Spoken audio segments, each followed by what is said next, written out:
The whispers of antiquity often converge, suggesting that the Anunnaki and Atlanteans are not distinct entities, but rather two names for the same enigmatic civilization. Atlantis, in this radical reinterpretation, is not a singular lost city, but a pervasive global presence. We stand and sit upon its remnants even now, its influence woven into the very fabric of our world. The fabled Ring City, so often romanticized, may have been but one of myriad capitals scattered across the earth, each a beacon of a unified, advanced culture. Billy Carson, a prominent voice in the exploration of alternative histories and ancient astronaut theories, has meticulously crafted a compelling narrative detailing the Anunnaki's profound motivations for their terrestrial visit. Drawing deeply from an eclectic tapestry of ancient texts, enduring mythologies, and daring speculative theories, Carson offers a multifaceted explanation for their arrival on our blue planet. Why, then, did these beings journey to Earth? The answer, he posits, lies in the distant echoes of an ancient galactic war. This cataclysmic conflict, far beyond our comprehension, created a new class of beings, space refugees. Central to this interpretation is the Anunnaki's urgent need for gold. According to these intricate theories, the Anunnaki required vast quantities of this precious metal for their home planet, Nibiru. It is posited that gold possessed unique, vital properties essential for Nibiru's atmospheric integrity or its advanced technological infrastructure. This aligns remarkably with Zecharia Sitchin's groundbreaking interpretations of Sumerian cuneiform texts, which suggest the Anunnaki utilized gold to forge a protective shield for their planet's rapidly deteriorating atmosphere, reflecting harmful cosmic radiation and thereby stabilizing their fragile environment. Upon their discovery of Earth, the Anunnaki swiftly identified it as an extraordinarily rich source of gold. They subsequently established extensive mining operations, primarily consider the site known as Adam's Calendar in South Africa, a place where, according to these theories, the very first gold mines were discovered, worked by human beings under the direct supervision of their extraterrestrial overseers. The most notable of these primordial mining sites is the Barberton Greenstone Belt. Located deep within South Africa, this geological marvel stands as one of the oldest formations on Earth, containing some of the most ancient gold mines known to humanity. Its origins stretch back approximately 3.5 to 3.2 billion years. This region is famed for its prodigious gold deposits, which have been systematically mined for millennia. The theories suggest that the Anunnaki meticulously established their sophisticated mining operations in this specific area due to its unparalleled gold reserves. The mines found within this region, such as those in Mpumalanga, are believed to have been actively utilized by these ancient civilizations, quite possibly under the direct influence and guidance of the Anunnaki themselves.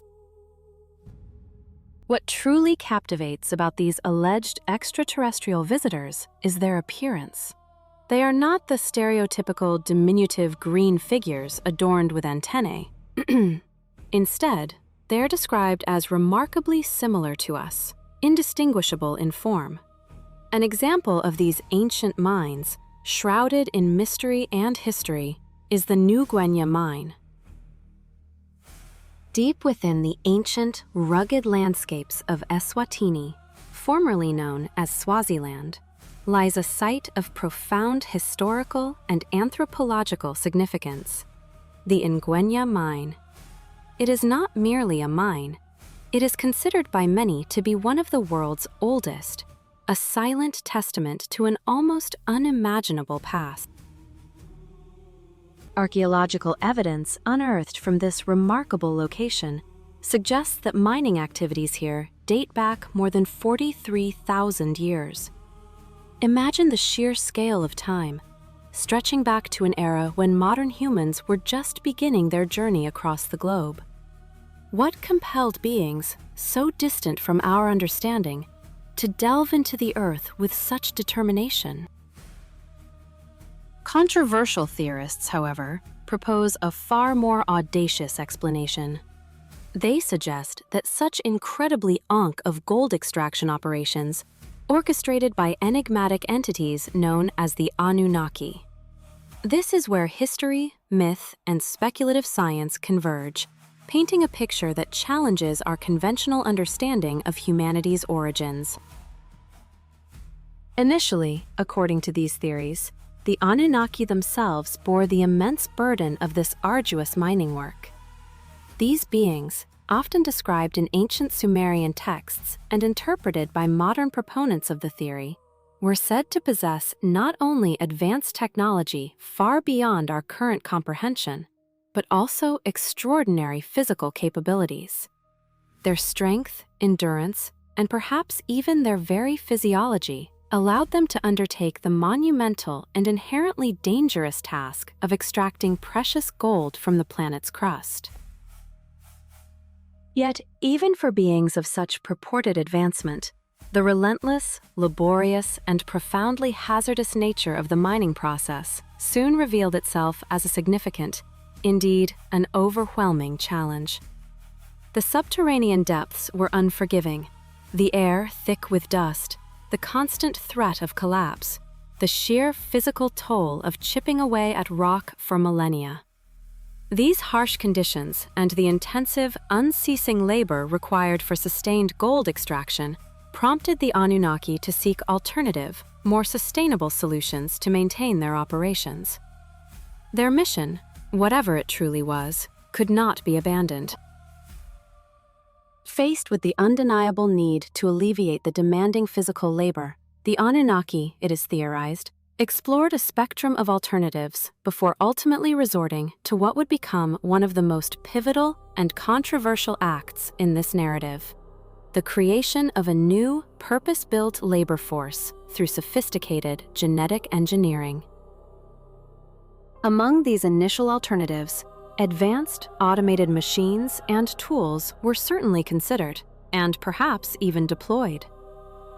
One could envision colossal, intricate mechanisms, designed with alien precision, burrowing deep into the earth, extracting minerals with efficiency previously unknown. Such machinery, while undoubtedly effective in its design and operation, may have presented its own set of formidable challenges. Perhaps these complex automata required constant, specialized maintenance, a perpetual drain on resources and Anunnaki personnel. Or perhaps they simply lacked the adaptability, the nuanced decision-making, and the problem-solving capabilities required for the varied, unpredictable, and often treacherous conditions encountered in diverse mining environments across an entire planet. Another intriguing possibility explored by the Anunnaki might have involved the employment of workers from other planetary systems, or even drawing extensively from their own ranks. Imagine the logistics involved in transporting, housing, and sustaining a vast off-world workforce for millennia. The sheer scale and the prolonged nature of these gold extraction operations would have rendered such an approach economically and logistically unsustainable, even for an advanced civilization. The drain on resources, the potential for dissent, and the immense logistical overhead would have made it an unfeasible long-term strategy. Before embarking on the creation of what we now understand as modern humans, the Anunnaki, ever the pragmatists in this narrative, might have experimented with other native species already present on Earth. Their goal would have been to enhance the abilities of these indigenous life forms, to imbue them with the necessary strength, intelligence, and docility for labor. These early, perhaps less successful genetic experiments might very well have led to the creation of various hybrid beings, creatures of myth and legend that populate the ancient stories of cultures across the globe. Tales of giants, of half-human, half-animal entities, of beings with impossible strength or strange forms. Could these be echoes of forgotten genetic trials? Ultimately, after exhausting other avenues and facing the persistent, pressing need for a sustainable, compliant, and capable workforce, the Anunnaki made the monumental decision to create a new species entirely. A species specifically engineered to effectively handle the labor-intensive, repetitive, and often dangerous mining operations. This decision, fraught with ethical implications that resonate even today, led directly to what is dramatically known as the Adamu experiment. In this audacious endeavor, the Anunnaki, according to the theories, combined their own sophisticated DNA with that of early hominids already evolving on Earth. The result was a hybrid species, meticulously crafted for a specific purpose: Homo sapiens. And here lies a profound, almost unsettling connection. We, as modern humans, are said to actually bear a striking resemblance to them. The reason for this proposed similarity, this echo across millennia, is said to be precisely because we carry their genetics, their very DNA, embedded deep within the intricate helixes of our own bodies. The primary, overriding reason for genetically modifying humans was singular and pragmatic: to create a labor force perfectly capable of performing the strenuous, repetitive, and often mind-numbing tasks required for the relentless extraction of gold. The Anunnaki sought a species that was intelligent enough, simultaneously docile, and subservient enough to remain compliant, never questioning their purpose or their masters. A perfect, disposable workforce for an endless task. And so, the story goes, humanity was born, not from a divine spark, but from a cosmic necessity, forever bound to a legacy of labor and a question of true freedom.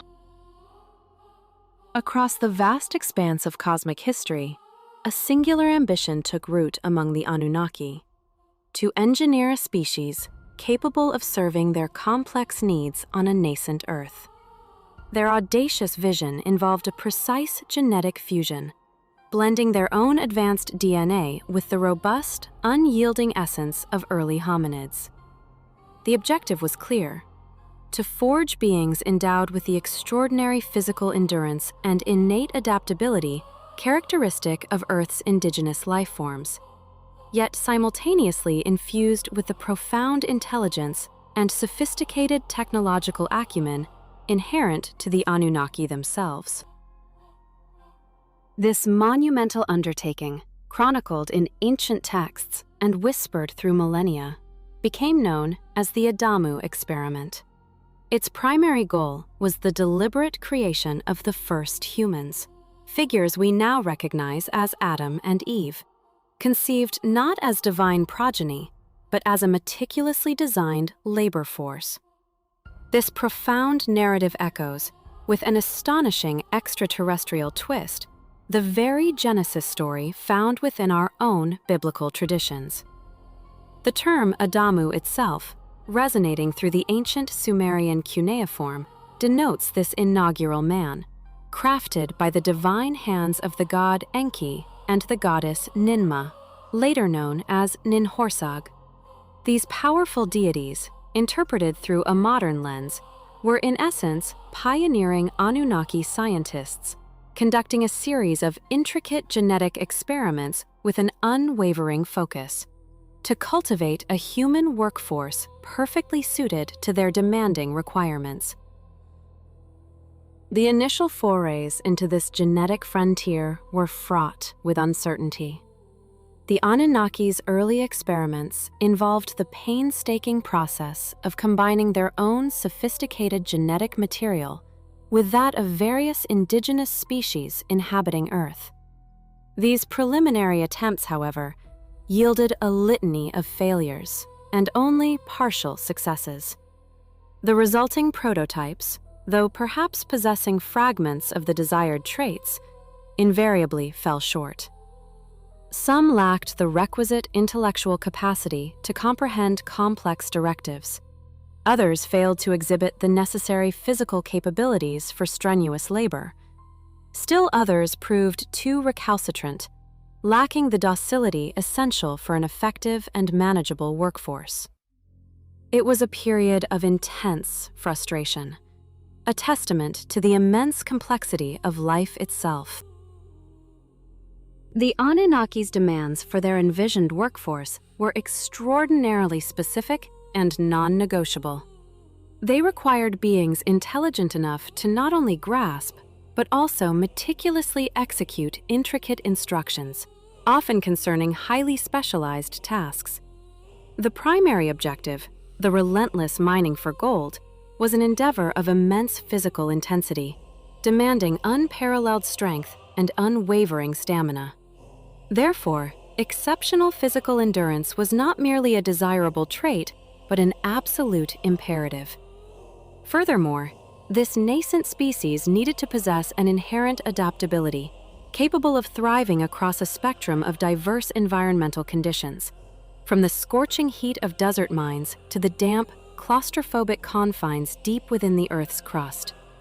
They also needed the capacity to rapidly learn and assimilate new skills as the operational demands evolved. Crucially, to ensure a truly sustainable workforce that would not deplete their own resources, the Anunnaki mandated that these new beings possess the ability to reproduce naturally. This biological imperative would eliminate the arduous and continuous burden of the Anunnaki having to perpetually create new workers, allowing the species to self-propagate and expand. Yet, amidst the vital requirements for intelligence and adaptability, there lay a delicate and critical balance. It was paramount that these beings, despite their advanced capabilities, remained inherently subservient and utterly manageable. The specter of rebellion or resistance, a natural consequence of burgeoning intelligence, had to be meticulously engineered out of their very genetic code. The thought of their creations turning against them must have been a chilling prospect. Through a meticulous, often agonizing process of trial and error, the Anunnaki scientists, Enki and Ninhursag, finally achieved their breakthrough. They engineered the first truly successful prototypes of what would become modern humans. By skillfully splicing Anunnaki DNA with that of early hominids, these genetic architects were able to introduce a suite of advanced cognitive abilities: the capacity for abstract thought, problem-solving, and communication, alongside significantly enhanced physical traits, making them stronger, more resilient, and better adapted.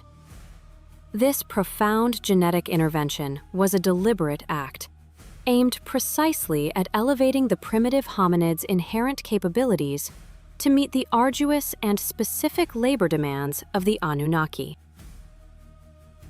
Once these new humans, designated as the Adamu, were brought into existence, they were immediately subjected to rigorous training.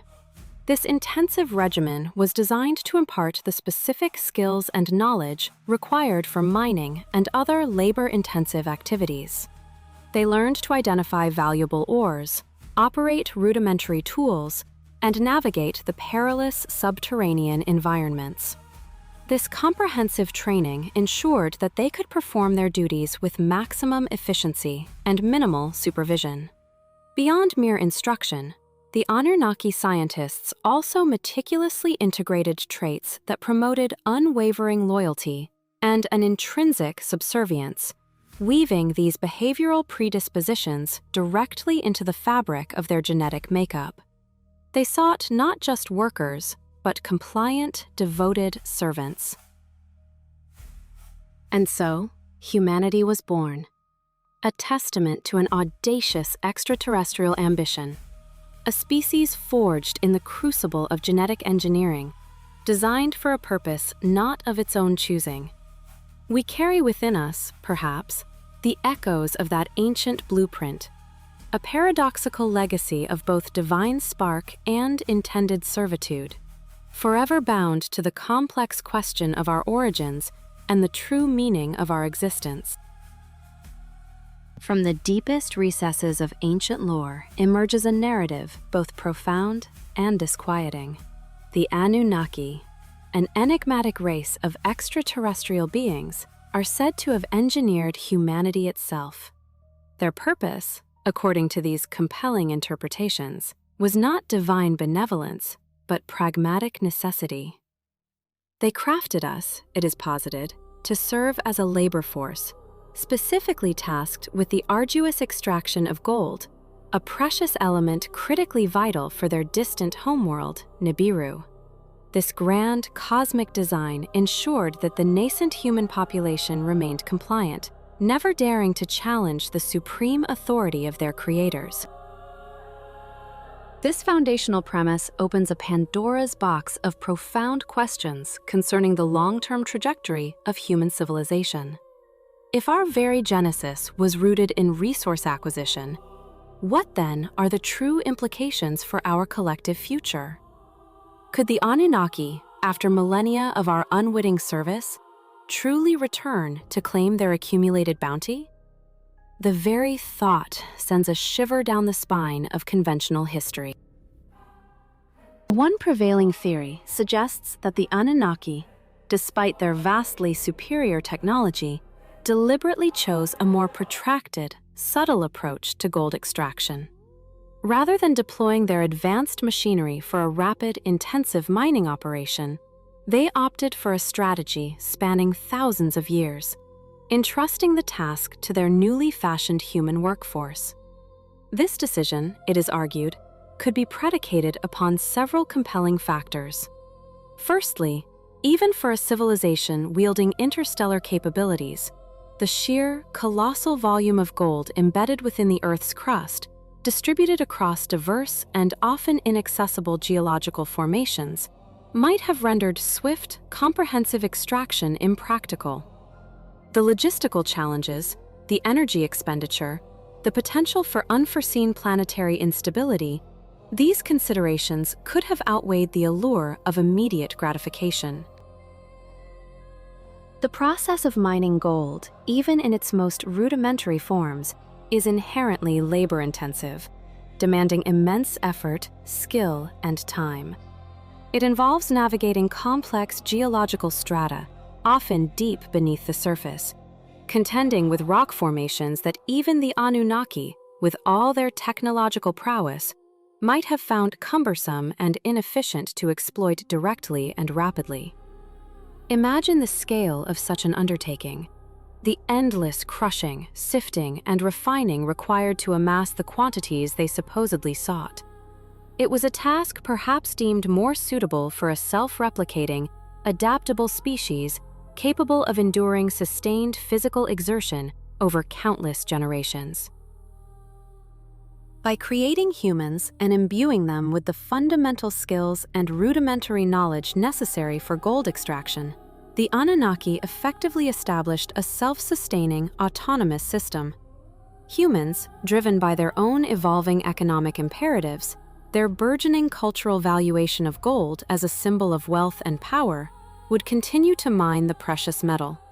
This intrinsic motivation meant a gradual yet consistent accumulation of the resource, all without the need for continuous, direct intervention or oversight from their celestial architects. Our ancestors, unwittingly perhaps, became the planet's most efficient, self-managing mining operation. Furthermore, the Anunnaki might have envisioned a meticulously crafted, long-term strategy where gold was accumulated slowly, patiently, over the course of millennia. This measured approach would guarantee a steady, uninterrupted supply of the vital element, allowing the Anunnaki to return periodically, perhaps every few centuries or even millennia, to collect the vast, amassed reserves without the logistical burden of managing daily operations on a distant, developing world. It was a masterstroke of cosmic delegation, a testament to long-range planning that dwarfs our own short-term perspectives. Yet another, even more unsettling theory posits a contemporary continuation of this ancient pact, that the world's nations, even today, could be secretly collecting gold from their own citizens, not for national treasuries, but to fulfill a clandestine obligation to the Anunnaki. Governments across the globe indeed maintain colossal gold reserves, often justifying these holdings under the auspices of ensuring financial stability, bolstering economic security, or hedging against inflation. These reserves are amassed through a variety of established mechanisms, including gold taxes, official purchasing programs, and, disturbingly, even through outright confiscation during periods of national crisis or economic upheaval. According to this chilling interpretation, there might exist hidden, binding agreements between certain world leaders and these ancient extraterrestrial entities. These agreements, shrouded in absolute secrecy, would stipulate that a predetermined portion of a nation's gold reserves be perpetually set aside, earmarked specifically for the Anunnaki. These cosmic overlords, it is theorized, would then periodically revisit Earth, much as they might have done in antiquity, to collect their preordained share, their silent tribute. The historical record, when viewed through this speculative lens, offers tantalizing, if circumstantial, support. Consider, for instance, the United States Executive Order 6102, issued in 1933. This decree famously compelled American citizens to surrender their privately held gold to the federal government, under threat of severe penalties. While officially framed as a measure to combat the Great Depression and stabilize the nation's currency, the theory suggests it could be reinterpreted as a mass collection effort, a fulfillment of an ancient, unspoken covenant. Such an event, deeply impacting the personal wealth and freedom of millions, becomes a stark reminder of the power wielded by governments, and perhaps, the unseen forces they might serve. The implications are staggering. If humanity's purpose was indeed engineered for resource extraction, what does that say about our perceived free will, our aspirations, our very notion of progress? Are we merely sophisticated tools in a cosmic mining operation? Are civilizations rising and falling within the parameters of an extraterrestrial agenda? The silence from the stars can be deafening. Yet within that silence, the echoes of ancient narratives continue to challenge our most fundamental assumptions about who we are and why we are here. Perhaps the greatest gold we possess is not the metal itself, but the enduring human spirit, forever questioning, forever searching for truth beyond the veil of accepted reality. Across millennia, a profound, unsettling question lingers. Could the very fabric of our global financial system, with its unwavering emphasis on gold as the ultimate stable asset, be part of an intricate, almost unfathomable design? A design not of human making, but orchestrated to ensure that vast, sufficient quantities of this precious metal are perpetually available, perhaps for an extraterrestrial demand.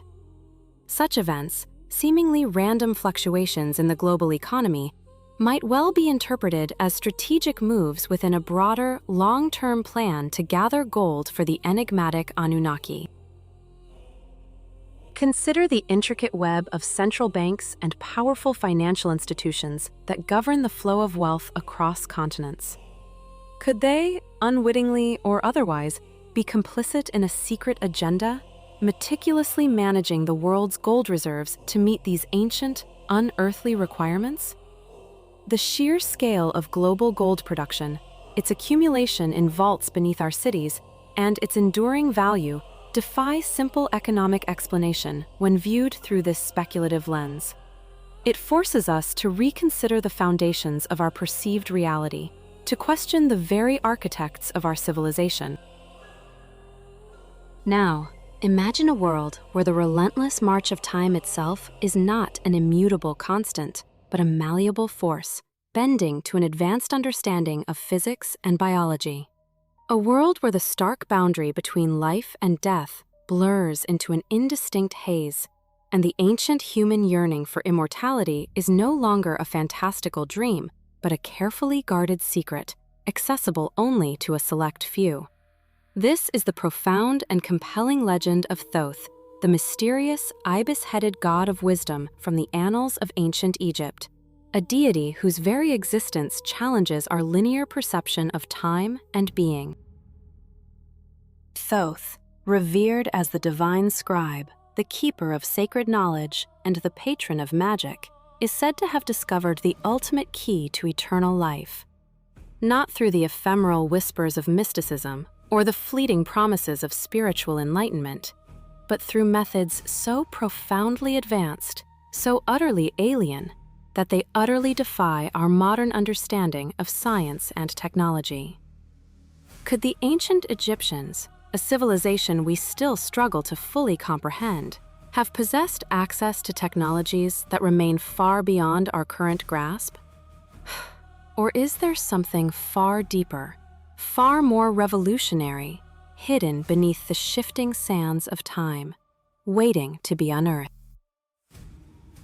Our extraordinary journey into this realm of forbidden knowledge begins at the Serapeum of Saqqara, an ancient Egyptian site shrouded in an almost palpable aura of mystery and engineering marvel. Here, deep within the bedrock, lie massive stone boxes, each weighing an astounding 70 tons or more. These colossal sarcophagi, hewn from solid diorite, one of the hardest stones known to humanity, were carved with such mind-boggling precision that even our most accomplished modern engineers are left utterly baffled, unable to replicate such feats with contemporary tools, let alone those attributed to the Bronze Age. The internal surfaces are PA technology far surpassing chisels and mallets. The sheer impossibility of their creation with the tools of the ancient world forces us to confront a radical hypothesis. What if these monumental boxes were not merely elaborate tombs for the deceased Apis bulls, as conventional archaeology suggests? What if, instead, they were advanced technological constructs, sophisticated apparatuses designed to facilitate a process beyond our current comprehension? Imagine them as rejuvenation chambers, to transfer their very consciousness into new, vital forms, effectively cheating the inevitable grip of death. Legend, whispered through the ages, tells us that Thoth himself would enter one of these enigmatic boxes, leaving his physical form within for a period as long as 100 years. During this extraordinary interval, his essence, his consciousness, would continue its existence in another form, perhaps an ethereal projection, a holographic manifestation, or even inhabiting another vessel. Could this incredible, cyclical process explain why Thoth, the god of knowledge, of writing, and of cosmic order, was so profoundly revered across countless cultures and millennia? His wisdom seemingly boundless, his presence eternal? If these legendary rejuvenation chambers are indeed real, if they represent a lost science of biological renewal and consciousness transfer, then they could hold the ultimate secrets to eternal life, fundamentally altering our understanding of existence itself. And was Thoth's audacious quest for immortality a unique endeavor, an isolated triumph? Or did others throughout the forgotten corridors of history share this profound and transformative secret, perpetuating their influence across epochs? To seek further answers, we must turn our gaze eastward to the cradle of civilization, Mesopotamia, and delve into the enigmatic Sumerian Kings List. This ancient cuneiform tablet, a document of staggering historical and mythological significance, records the reigns of rulers who, according to its incredible declarations, lived for tens of thousands of years. It is a testament that utterly defies all conventional historical and biological understanding, challenging the very foundations of human chronology. Among these impossibly long-lived monarchs were the Anunnaki themselves, beings described as demigods, possessing a perplexing blend of both divine attributes and earthly characteristics. The list details reigns of unimaginable duration. Some ruled for 28,000 years, others for 14,000 years, lifespans that simply defy all reason, all known biological limits. What profound, perhaps terrifying explanation could possibly account for these impossibly extended reigns? Did these ancient rulers possess a form of knowledge so advanced, so utterly transformative, that it allowed them to extend their lives far beyond the natural human span, perhaps through mechanisms similar to those attributed to Thoth? Or was their understanding of life itself, of genetic engineering, of the very essence of consciousness, even more advanced, allowing them to manipulate the biological clock, to transcend the limitations of their physical forms, and to perpetuate their influence across epochs, shaping the destiny of nascent humanity from the shadows of time? The implications, if true, are nothing short of revolutionary, forcing us to reevaluate our place in the cosmos and the true nature of our ancient past. The tapestry of human history, woven with threads of myth and memory, reveals a profound disruption: the Great Flood. This cataclysmic event, echoed across continents and cultures, finds its most ancient resonance in both Sumerian cuneiform tablets and the sacred texts of the Bible.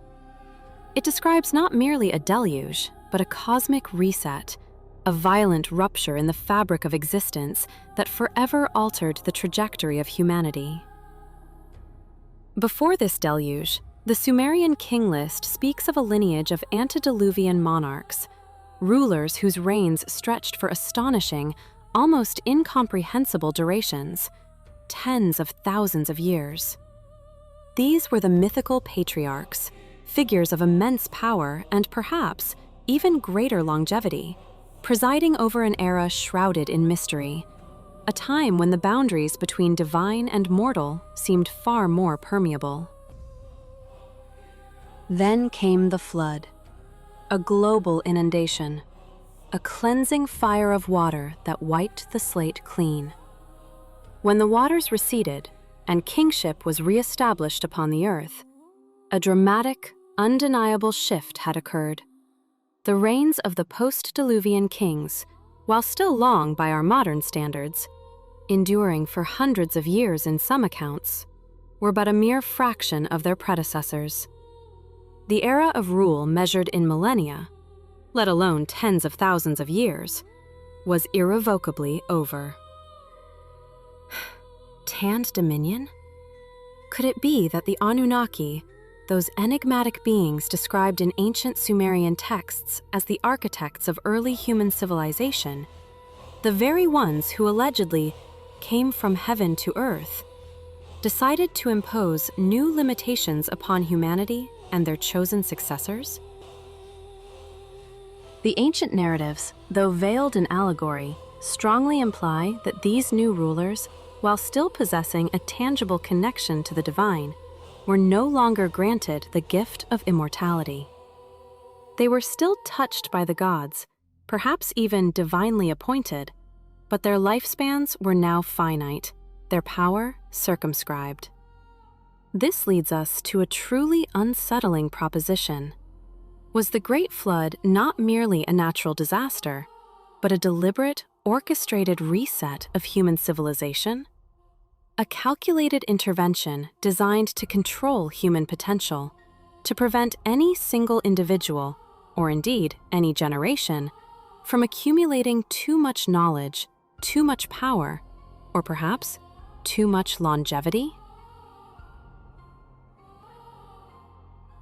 Such a radical notion, once confined to the realm of speculative myth, now finds an intriguing, almost chilling echo in the discoveries of modern science, particularly in the nascent field of genetic engineering.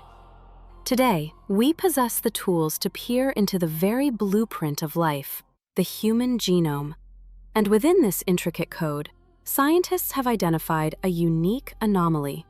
Human chrome parts of our human chromosome 2, ours appears to be a fusion, a seamless join of what were once separate genetic strands. The telltale markers are undeniable. Vestigial telomeric sequences, typically found at the ends of chromosomes, are present in the middle of chromosome 2, alongside a deactivated centromere, indicating a fusion event. It is as if two separate books were bound together, leaving behind the remnants of their original cover. Geneticists, employing sophisticated molecular clocks, estimate that this fusion event occurred approximately 200,000 years ago.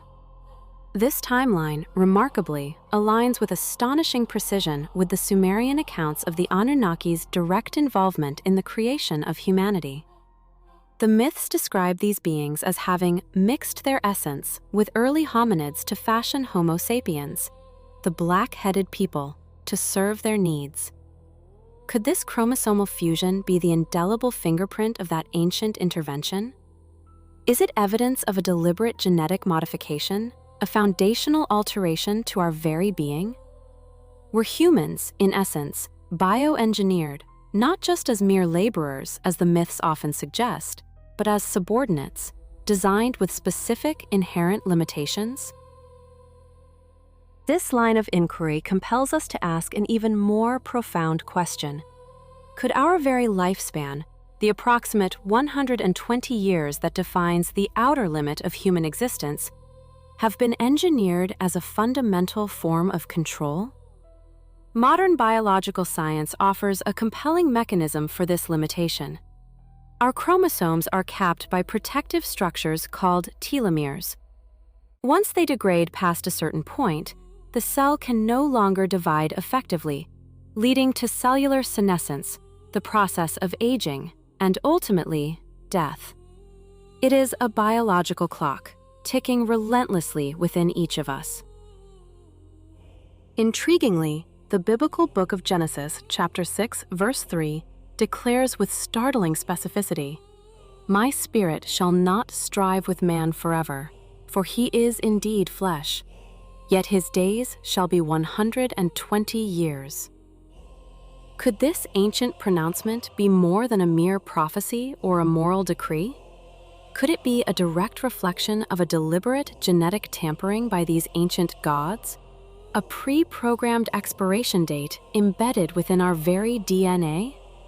Was humanity created with a built-in obsolescence? A biological barrier designed to ensure that we would never live long enough to fully rediscover the ancient knowledge, the advanced technologies, or the true nature of our creators? This theory finds one of its most compelling allegorical supports in the enduring narrative of the Tower of Babel. Here, humanity, unified by a shared language and an unprecedented ambition, embarked upon a monumental undertaking, the construction of a tower whose summit would reach the heavens. This was no mere architectural feat. It was a profound act of defiance, a collective aspiration to transcend mortal limitations, to reclaim the lost knowledge, the divine wisdom, and perhaps even the longevity that had been stripped away. It was a quest to bridge the chasm between the human and the divine, to understand the secrets of their origin.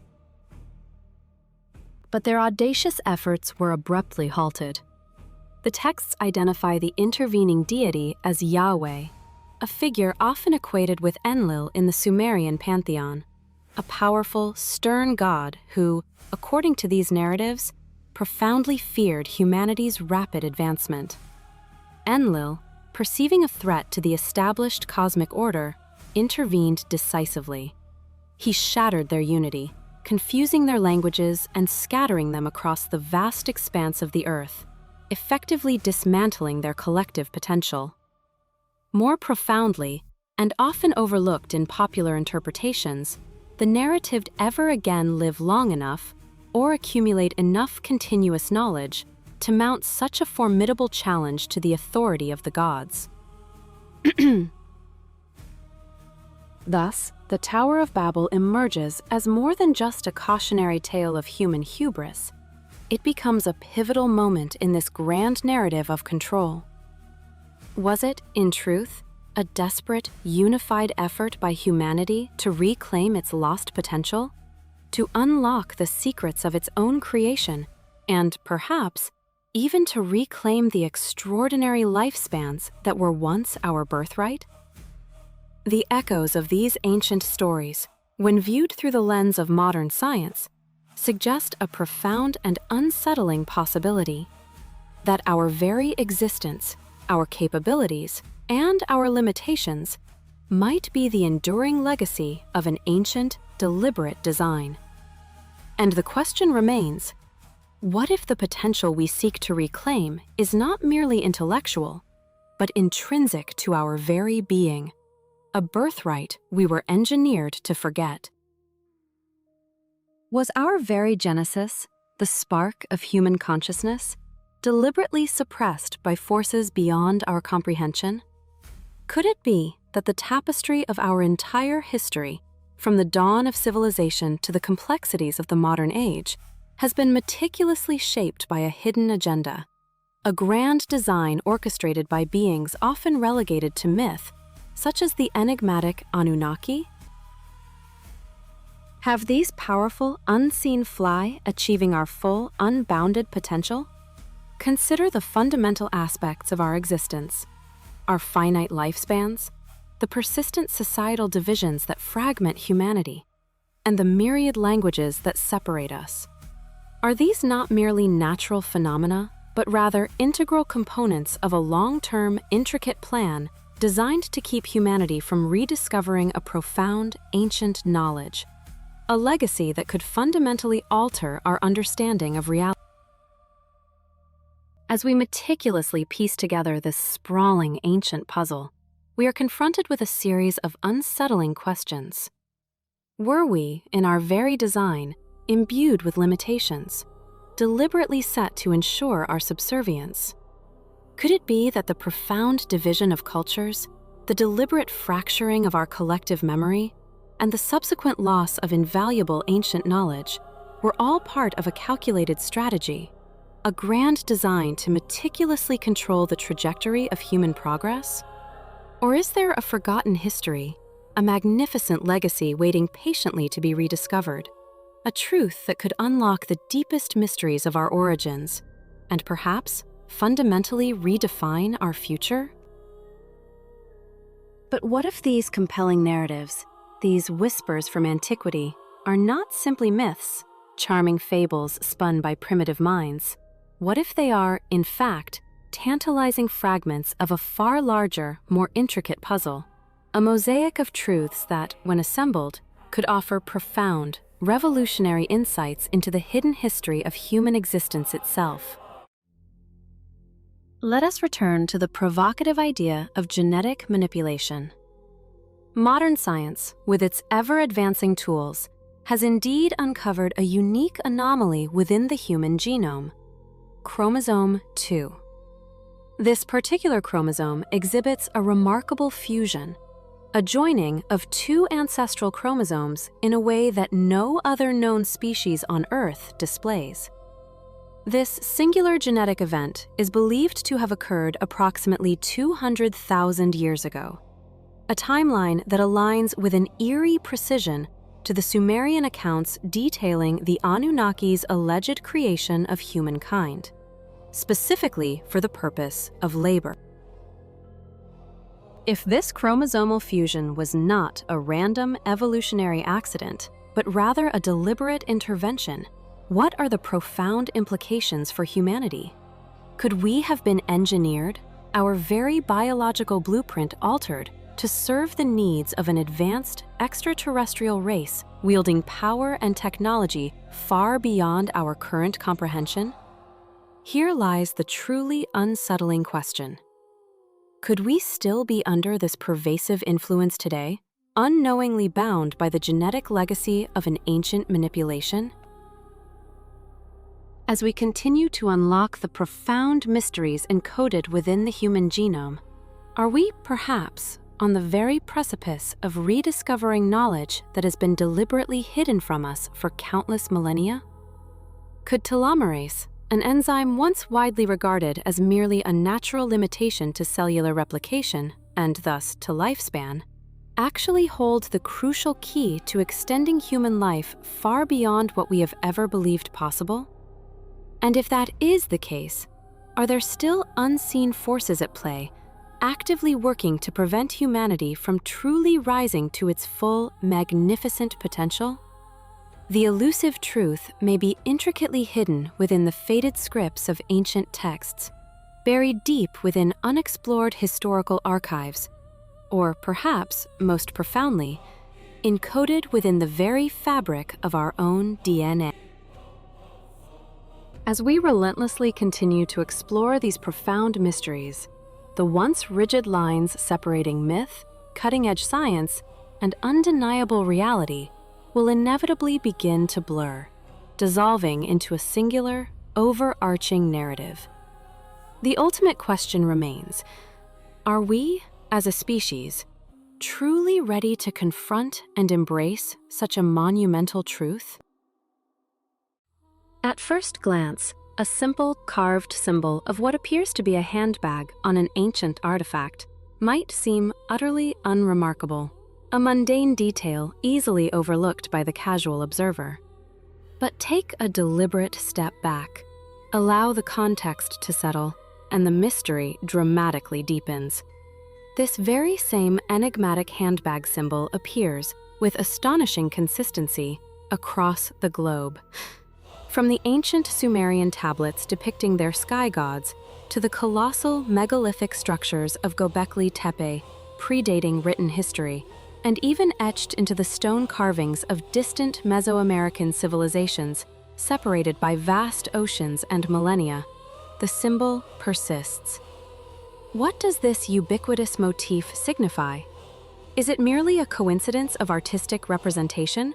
Or does it hint at a shared, profound knowledge, a universal message transmitted across cultures and epochs, a secret language of an ancient global civilization, or perhaps a shared visitation from a common, powerful source that once walked among us? The implications are staggering, inviting us to question everything we thought we knew about our collective path. Across the vastness of ancient lands, from the Fertile Crescent of Mesopotamia to the dense jungles of Mesoamerica, through the sprawling empires of Asia and Africa, across the nascent cultures of Europe and North America, and even etched into the stone on remote, isolated islands, a singular, enigmatic symbol persistently emerges. Cultures separated by formidable oceans, towering mountain ranges, and countless centuries, seemingly without any conceivable contact, all depicted the same mysterious object. What exactly are these peculiar handbags, and how could they possibly appear with such striking uniformity in civilizations that, by all conventional accounts, should have had absolutely no knowledge of one another? This profound global phenomenon has not merely puzzled, it has fundamentally challenged archaeologists and historians for generations, leaving a gaping void in our understanding of humanity's earliest chapter. The geographical spread of these enigmatic handbag carvings is as diverse as it is astonishing. In the cradle of civilization itself, ancient Mesopotamia, the symbol is indelibly marked within the intricate art of the Sumerians, the formidable Assyrians, and the sophisticated Babylonians.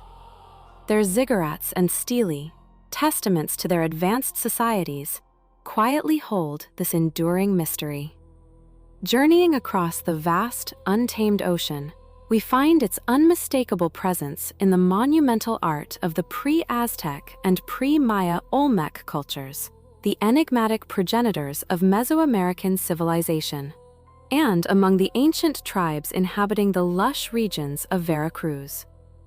Yet, perhaps most astoundingly, the symbol resurfaces at Göbekli Tepe, a 12,000-year-old megalithic site in southeastern Anatolia, a place so ancient it predates settled agriculture. Considered one of the world's oldest known religious complexes, its meticulously carved stone pillars, which have utterly rewritten the timeline of human civilization, also feature unmistakable depictions of this very same handbag. The sheer, breathtaking ubiquity of this symbol, spanning continents and millennia, compels us to ask a singular, profound question. Why? Mainstream archaeology, grappling with such an anomaly, has long proposed a deceptively simple explanation. Perhaps, they suggest, these carvings merely depict mundane, everyday bags, common practical objects found across all human cultures. After all, bags in their most basic form are universal, essential for carrying provisions, tools, or personal belongings. It's plausible, some argue, that these handbags were simply utilitarian. But a closer, more critical examination of these ancient carvings reveals a vastly different narrative. The handbags are almost never shown in ordinary, secular scenes. Instead, their appearance is consistently elevated, embedded within sacred contexts, clutched firmly in the hands of deities, or prominently featured within complex mythological depictions. Far from being mere everyday objects, they appear to carry a far deeper, almost transcendent significance. Why, one must ask, would such a seemingly common item be consistently depicted alongside gods, alongside potent divine symbols, and within the very fabric of cosmic narratives? The incongruity is striking. It is not merely their ubiquitous recurrence that utterly fascinates and confounds researchers. It is their astonishing uniformity. Despite the immense cultural diversity, the vast geographical distances, and the independent developmental trajectories of these civilizations, the handbags appear almost identical in form. They share the same distinctive semicircular handle, the same rectangular or trapezoidal body, and often even the same are held, often suspended from a single hand, with the handle uppermost, is strikingly similar across continents. If these cultures truly developed in complete isolation, without any shared knowledge or influence, why would they all converge upon depicting the exact same object in the exact same way? Could this truly be nothing more than an extraordinary, statistically improbable coincidence? Some visionary researchers, seeking to unravel this profound mystery, propose that the handbags might represent something far more profound, something truly cosmic in its scope, the very structure of the cosmos itself. In this compelling theory, the semicircular handle symbolizes the celestial dome, the expansive sky, while the solid rectangular base represents the terrestrial plane, the stable earth beneath our feet. Together, they form a unified symbol of the union of heaven and earth, the divine and the material worlds, the very essence of creation. It is an tempting interpretation, certainly, given the extraordinary cosmological knowledge possessed by countless ancient cultures, who meticulously mapped the stars and pondered the origins of existence. Yet, for all its conceptual elegance, such a simplistic depiction feels remarkably out of place when compared to the incredibly intricate and sophisticated ways these civilizations typically represented the cosmos. Why would such profoundly sophisticated cultures, capable of breathtaking architectural feats and complex astronomical observations, opt for such stark minimalism when conveying the ultimate mystery of the universe? The question lingers, echoing through the silent halls of history, challenging our every assumption about the dawn of human civilization and the secrets it may still hold. Another compelling theory posits that these enigmatic handbags are not mere accessories, but rather sophisticated remnants of an advanced technology from a forgotten epoch. This radical idea challenges our conventional understanding of ancient civilizations, suggesting a past far more complex and technologically capable than commonly accepted. Consider the ancient Assyrian reliefs, meticulously carved into stone millennia ago. Here, powerful figures, often depicted as deities or kings, stand solemnly around the stylized tree of life, each clutching one of these peculiar handbags. Intriguingly, some scholars propose a startling resemblance between this tree of life and a modern marvel, the Tesla coil. Invented by the visionary Nikola Tesla, this device was designed to transmit wireless electricity, a concept that still borders on science fiction for many, even in our 21st century. Within this framework, the handbags themselves take on an entirely new significance. They might have functioned as ancient batteries, sophisticated energy storage units, perhaps capable of harnessing and containing the power Janelle in the distant past, forcing us to question the linear progression of human technological development. This intriguing hypothesis is not confined to the arid plains of Mesopotamia. Its tendrils stretch across continents, reaching even into the heart of ancient Egypt. Here, archaeologists have uncovered symbols that bear an uncanny resemblance to the very same Tesla coils, with the hieroglyphic ink symbol speculated by some to represent a forgotten method of ancient energy transmission. Could these symbols be clues, fragments of a lost science, hinting at a global network of knowledge? If so, then these mysterious handbags could have been crucial tools within a vast, forgotten energy network, perhaps carrying not just physical power, but also vital information, or even specialized knowledge. The implications are profound, suggesting a global infrastructure of advanced understanding that predates recorded history, challenging the very foundations of conventional archaeology. The mystery deepens, echoing across the vast oceans to the lush jungles of Central America. In one particularly striking Olmec carving, often referred to as an Olmec depiction, the revered god Quetzalcoatl, the feathered serpent deity, is depicted cradling a smaller, perhaps human, figure. And in the hands of this smaller figure, the ubiquitous handbag. Some interpretations go further, suggesting the figure might be seated within a rudimentary flying machine, itself powered by the very device it holds. A similar, equally perplexing carving from Veracruz presents an even more startling image. A figure uncannily resembling a modern astronaut, complete with what appears to be a complex life support system, perhaps an ancient breathing apparatus or environmental suit. The juxtaposition of such advanced imagery with ancient craftsmanship is truly disorienting, begging the question of what these ancient artists truly witnessed or imagined. Could these recurring handbags, found in such disparate cultures and contexts, be the tangible keys to unlocking the secrets of lost technologies from an ancient, globally interconnected civilization?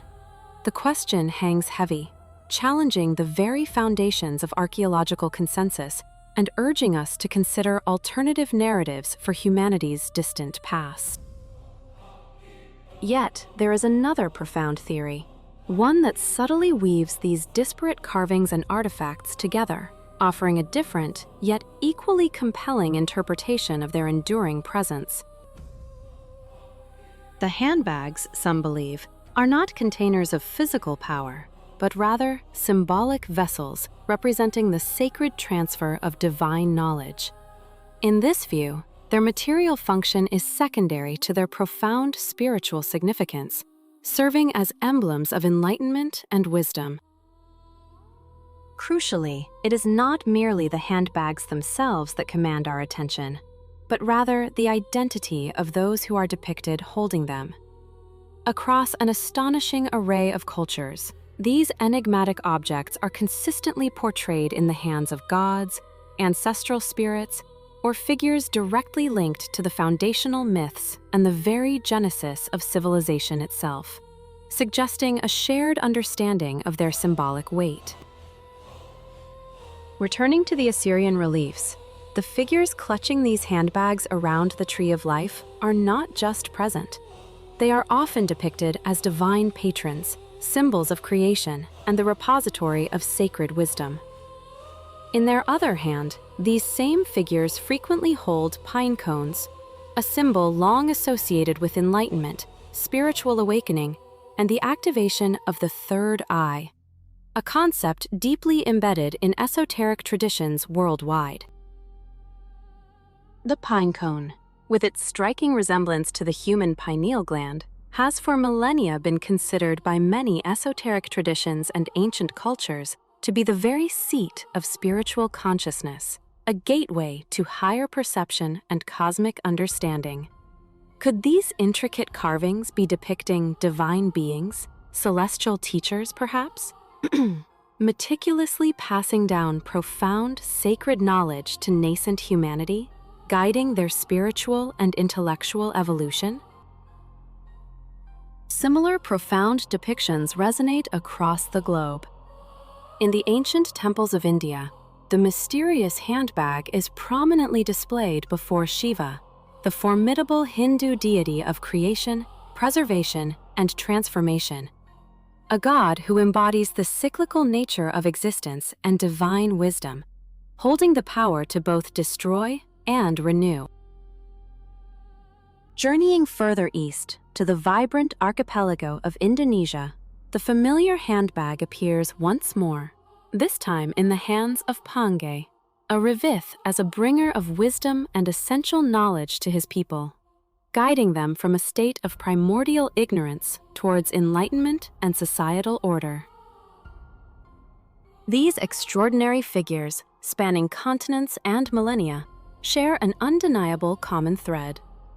They are universally recognized as the bringers of culture, the architects of civilization, those who gently, or sometimes forcefully, lifted humanity from its primitive, nascent state, imparting the fundamental skills and understanding necessary for societal advancement and spiritual growth. The acclaimed historian and author Graham Hancock proposes a captivating synthesis that these omnipresent handbags were not merely isolated symbols, but rather the insignia of an ancient brotherhood of sages. He envisions a sophisticated global network of teachers who, in a forgotten era, traverse the world, systematically disseminating crucial knowledge, guiding fledgling communities, and fostering the very seeds of civilization across continents, leaving behind a legacy encoded in stone. Whether as tools of a lost technology or emblems of divine wisdom, these persistent symbols beckon us to reconsider the linearity of history. They whisper of a past far more intricate and interconnected than we dare to imagine, urging us to look beyond conventional narratives and confront the profound possibility that the keys to our origins, and perhaps our future, lie hidden in plain sight, waiting for humanity to remember. Across the annals of ancient Matic Fishman of Babylonian lore rarely appear in isolation. They are consistently depicted alongside a retinue of other sagacious beings, suggesting not merely individual divine intervention, but rather the concerted efforts of an elite cadre, a brotherhood of enlightened minds dedicated to guiding the nascent progress of humanity. This profound narrative, argues researcher Graham Hancock, aligns with an astonishing and dramatic acceleration in human development that occurred approximately 10,000 years before the Common Era. For countless millennia prior to this pivotal epoch, our ancestors had existed predominantly as nomadic hunter-gatherers, their lives dictated by the rhythms of the seasons and the migrations of game. Technological advancements were glacial, cultural evolution a slow, arduous crawl across vast stretches of time.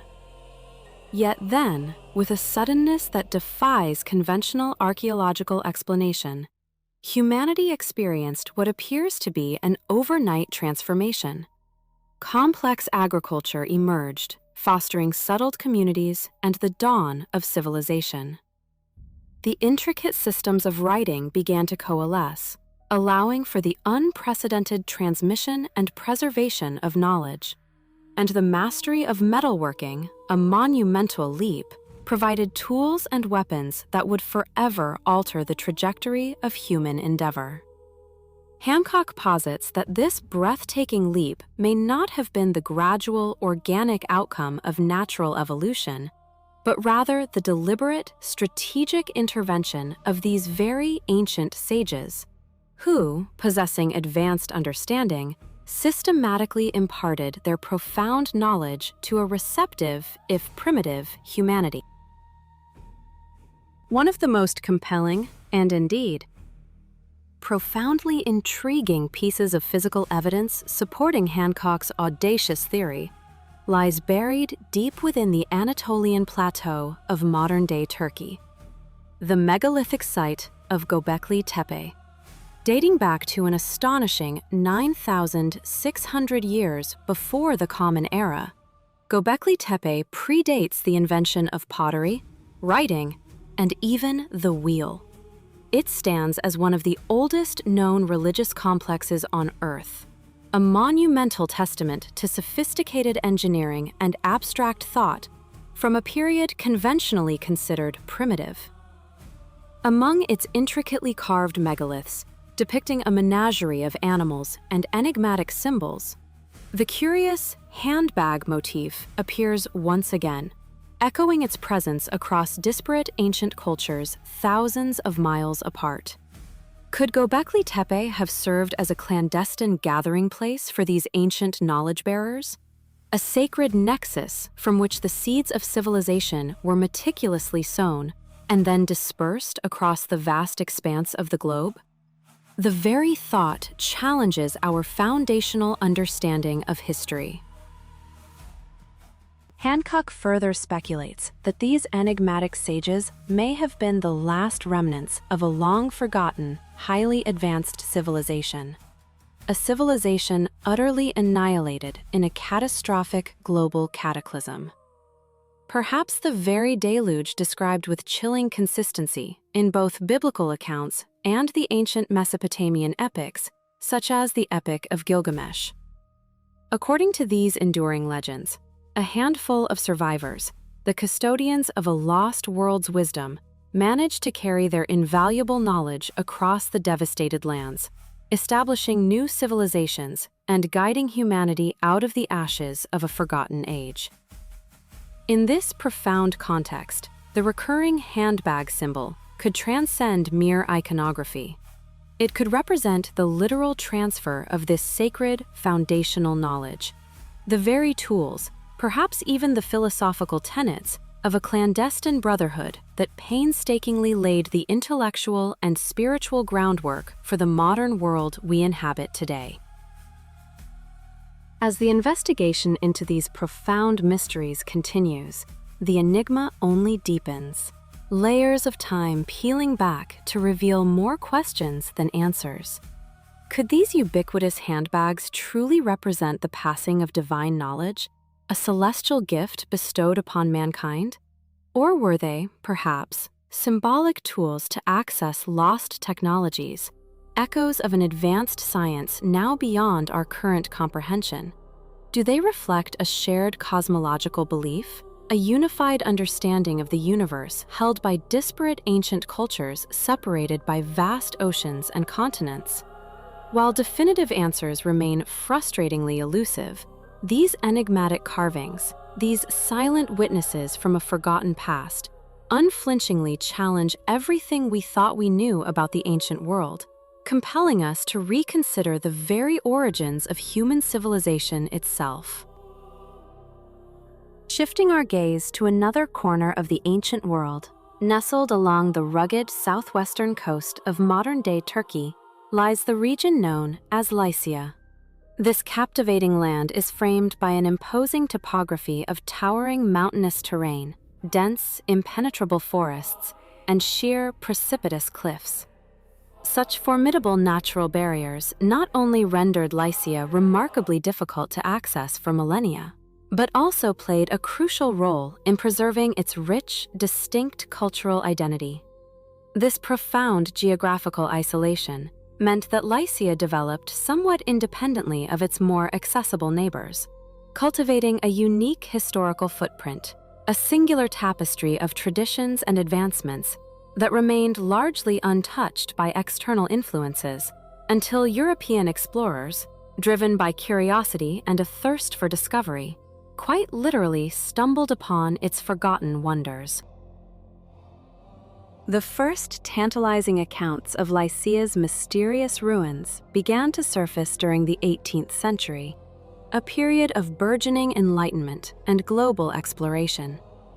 Visionary travelers and scholars, such as the intrepid French explorer Charles Texier and the diligent English archaeologist Richard Pocock, meticulously documented the extensive, sprawling ruins that dotted the dramatic landscape.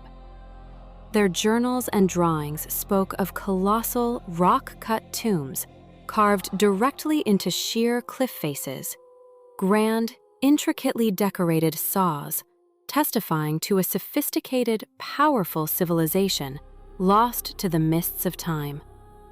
These early encounters ignited a spark of wonder, revealing to the wider world a civilization whose very existence had been largely forgotten, a testament to the enduring power of isolation and the relentless march of time.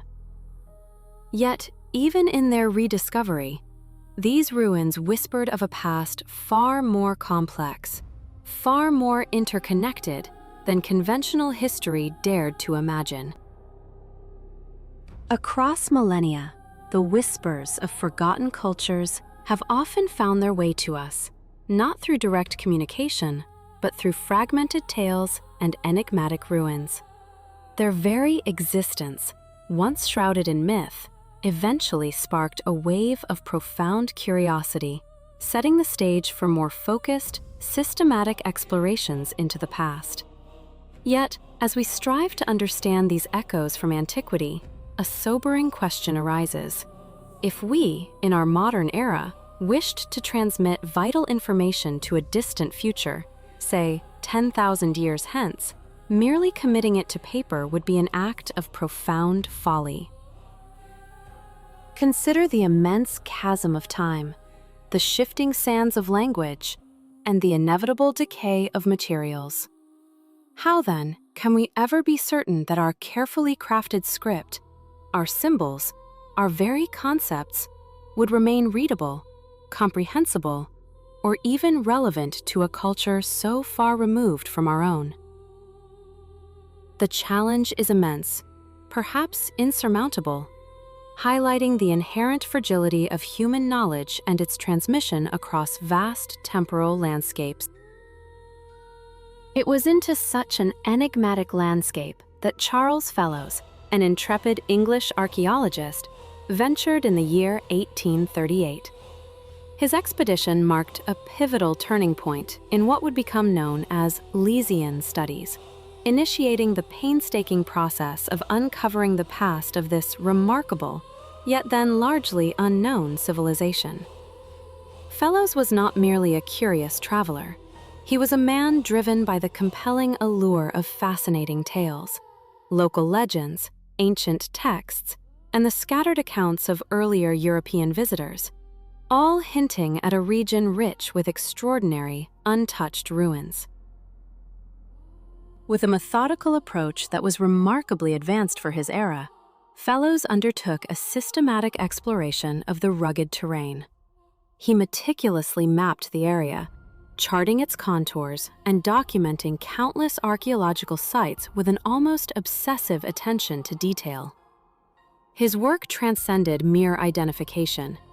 He meticulously recorded everything, from the intricate friezes adorning ancient structures to the imposing rock-cut tombs and formidable fortresses he encountered.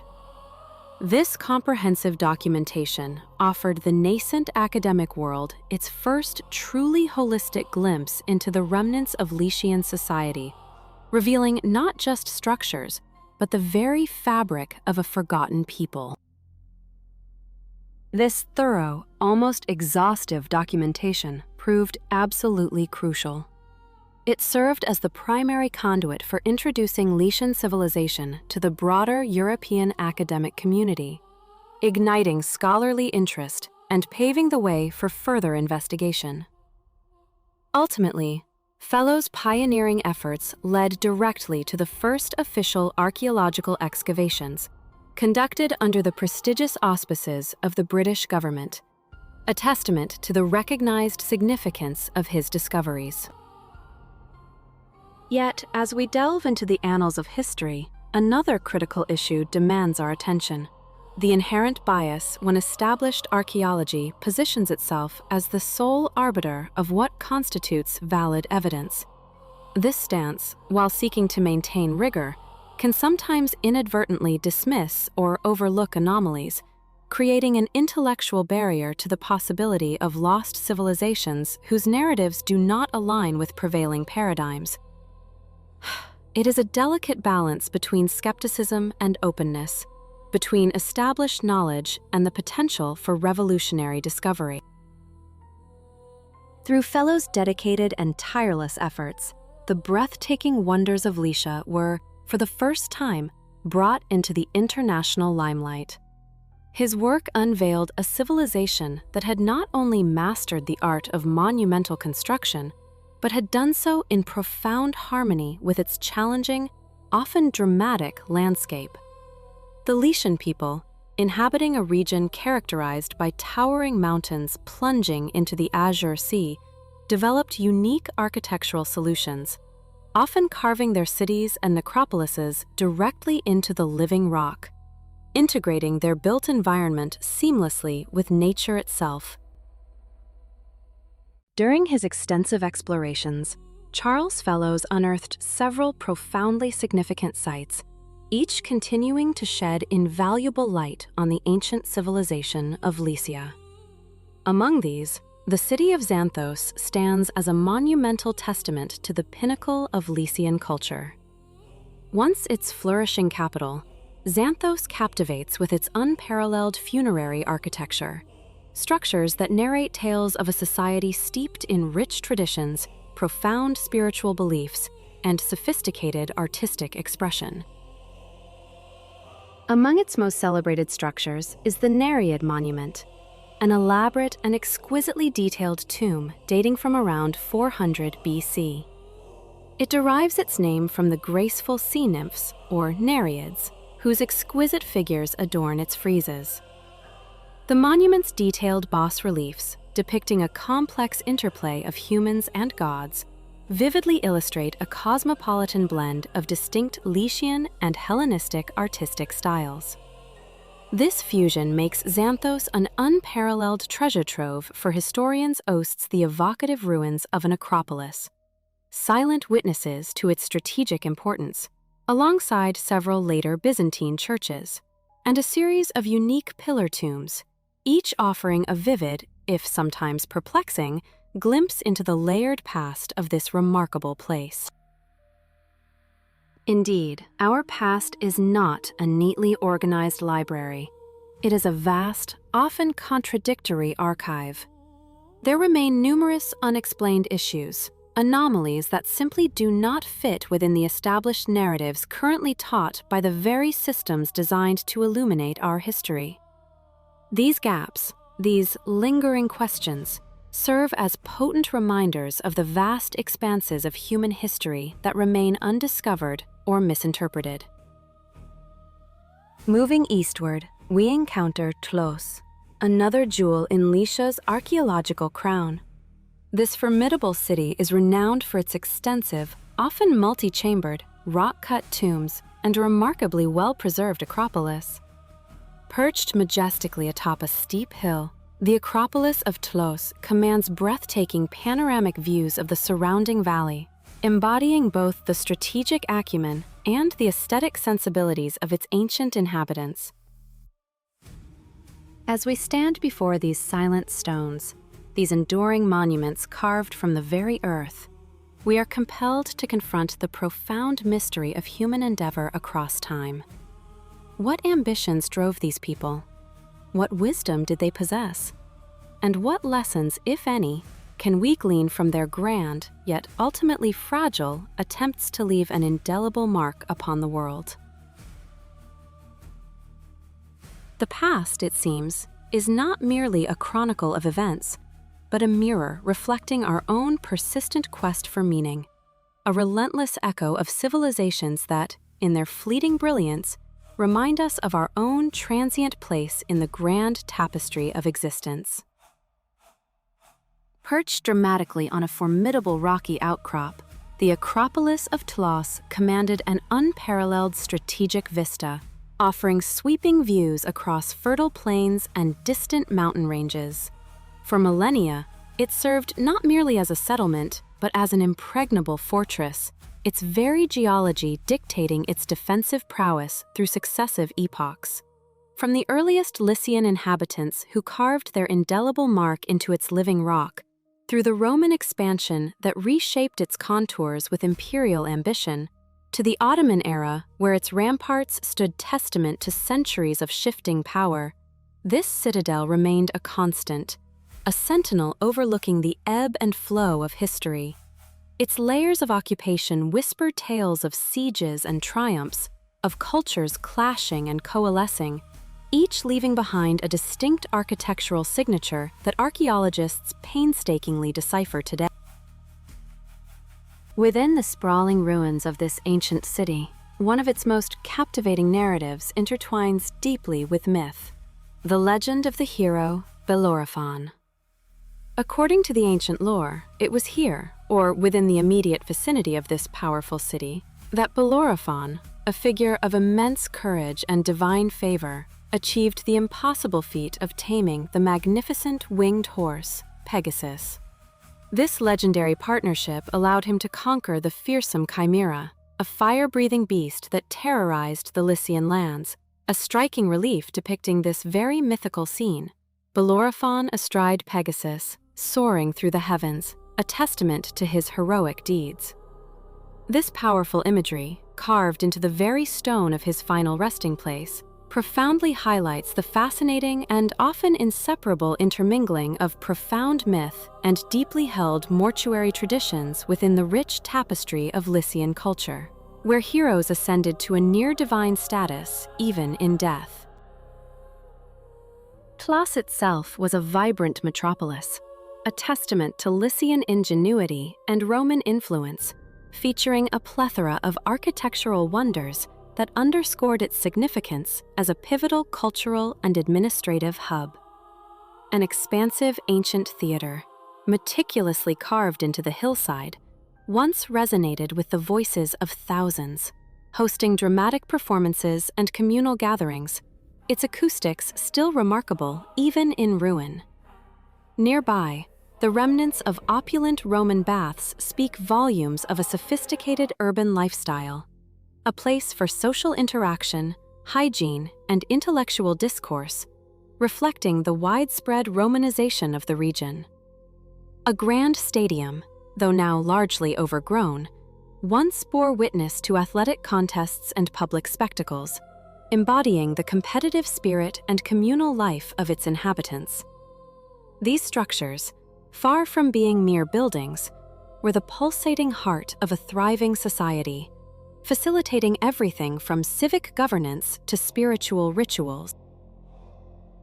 Venturing further into the rugged, sun-baked landscape of ancient Lycia, the site of Mycenae, though perhaps less extensively documented than its more prominent neighbors, Xanthus and Tlos, holds an absolutely critical importance for understanding the nuanced and deeply personal Lycian burial customs.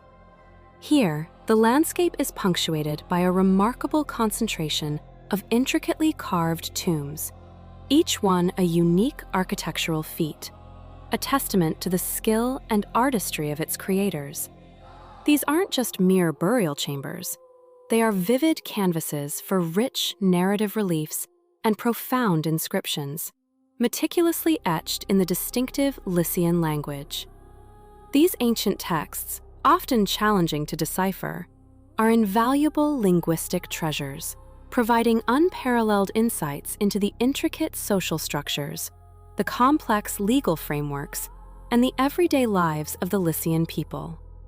They offer a profound and intimate perspective on their unique linguistic heritage and the broader cultural landscape that shaped their existence, revealing details that no other archaeological find can.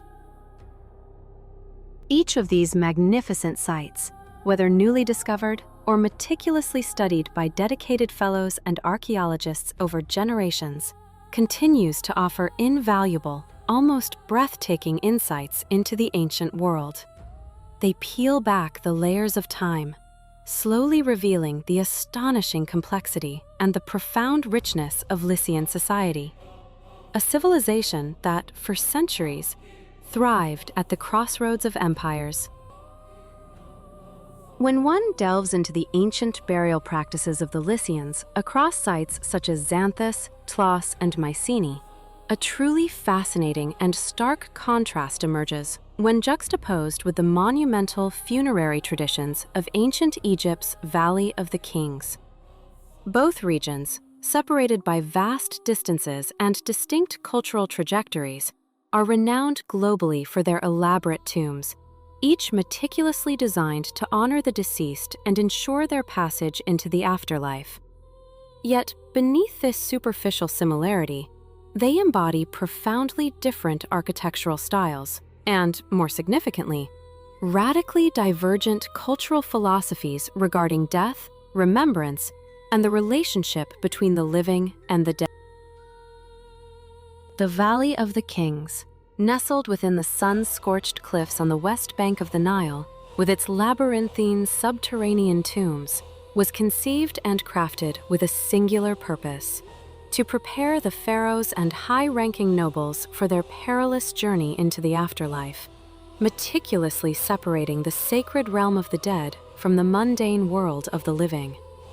These hidden chambers, often descending hundreds of feet into the earth, were designed as gateways to the Duat, the Egyptian underworld, a realm of gods and demons.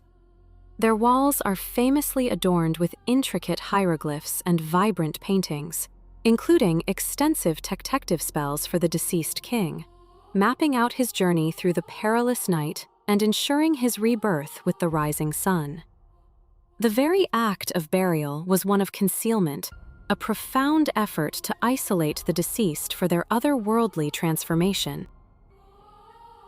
In stark contrast, Lycian tombs, particularly the iconic rock-cut facades and freestanding sarcophagi, are monumental and emphatically visible within the natural landscape.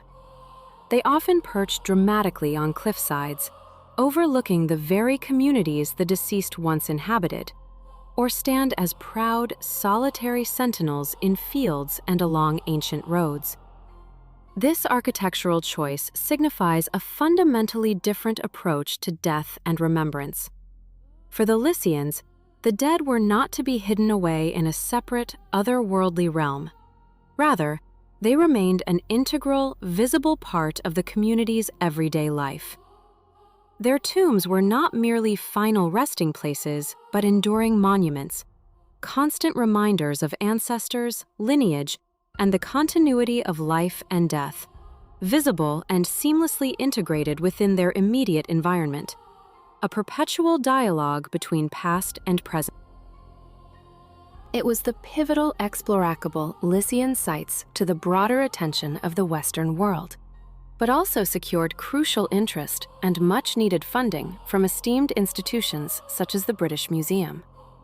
His expeditions, often fraught with challenges, unveiled a previously little-known civilization, sparking a wave of archaeological enthusiasm and scholarly inquiry. This engagement by powerful institutions ensured that these ancient marvels, with their unique blend of myth, history, and art, would be preserved, studied, and ultimately understood as a vital chapter in the grand narrative of human civilization. For in these stones, etched by forgotten hands, lies the enduring echo of a people who, in their unique way, sought to transcend mortality and leave an indelible mark upon the world. The mid-19th century, an era defined by imperial ambition and an insatiable hunger for discovery, saw British expeditions venturing deep into the ancient lands of the Eastern Mediterranean. Sanctioned by the British government, these initial forays in the 1840s were not merely academic. They were pivotal moments that reshaped the understanding of antiquity, even as they sparked centuries of debate.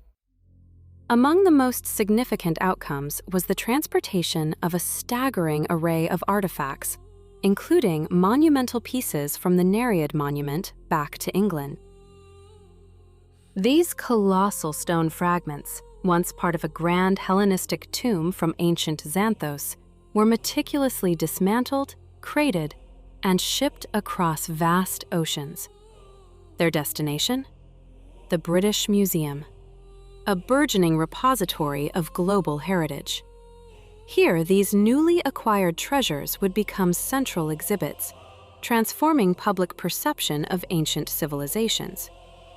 Yet, their presence in London ignited profound and enduring discussions about cultural heritage, the ethics of acquisition, and the fraught question of artifact repatriation.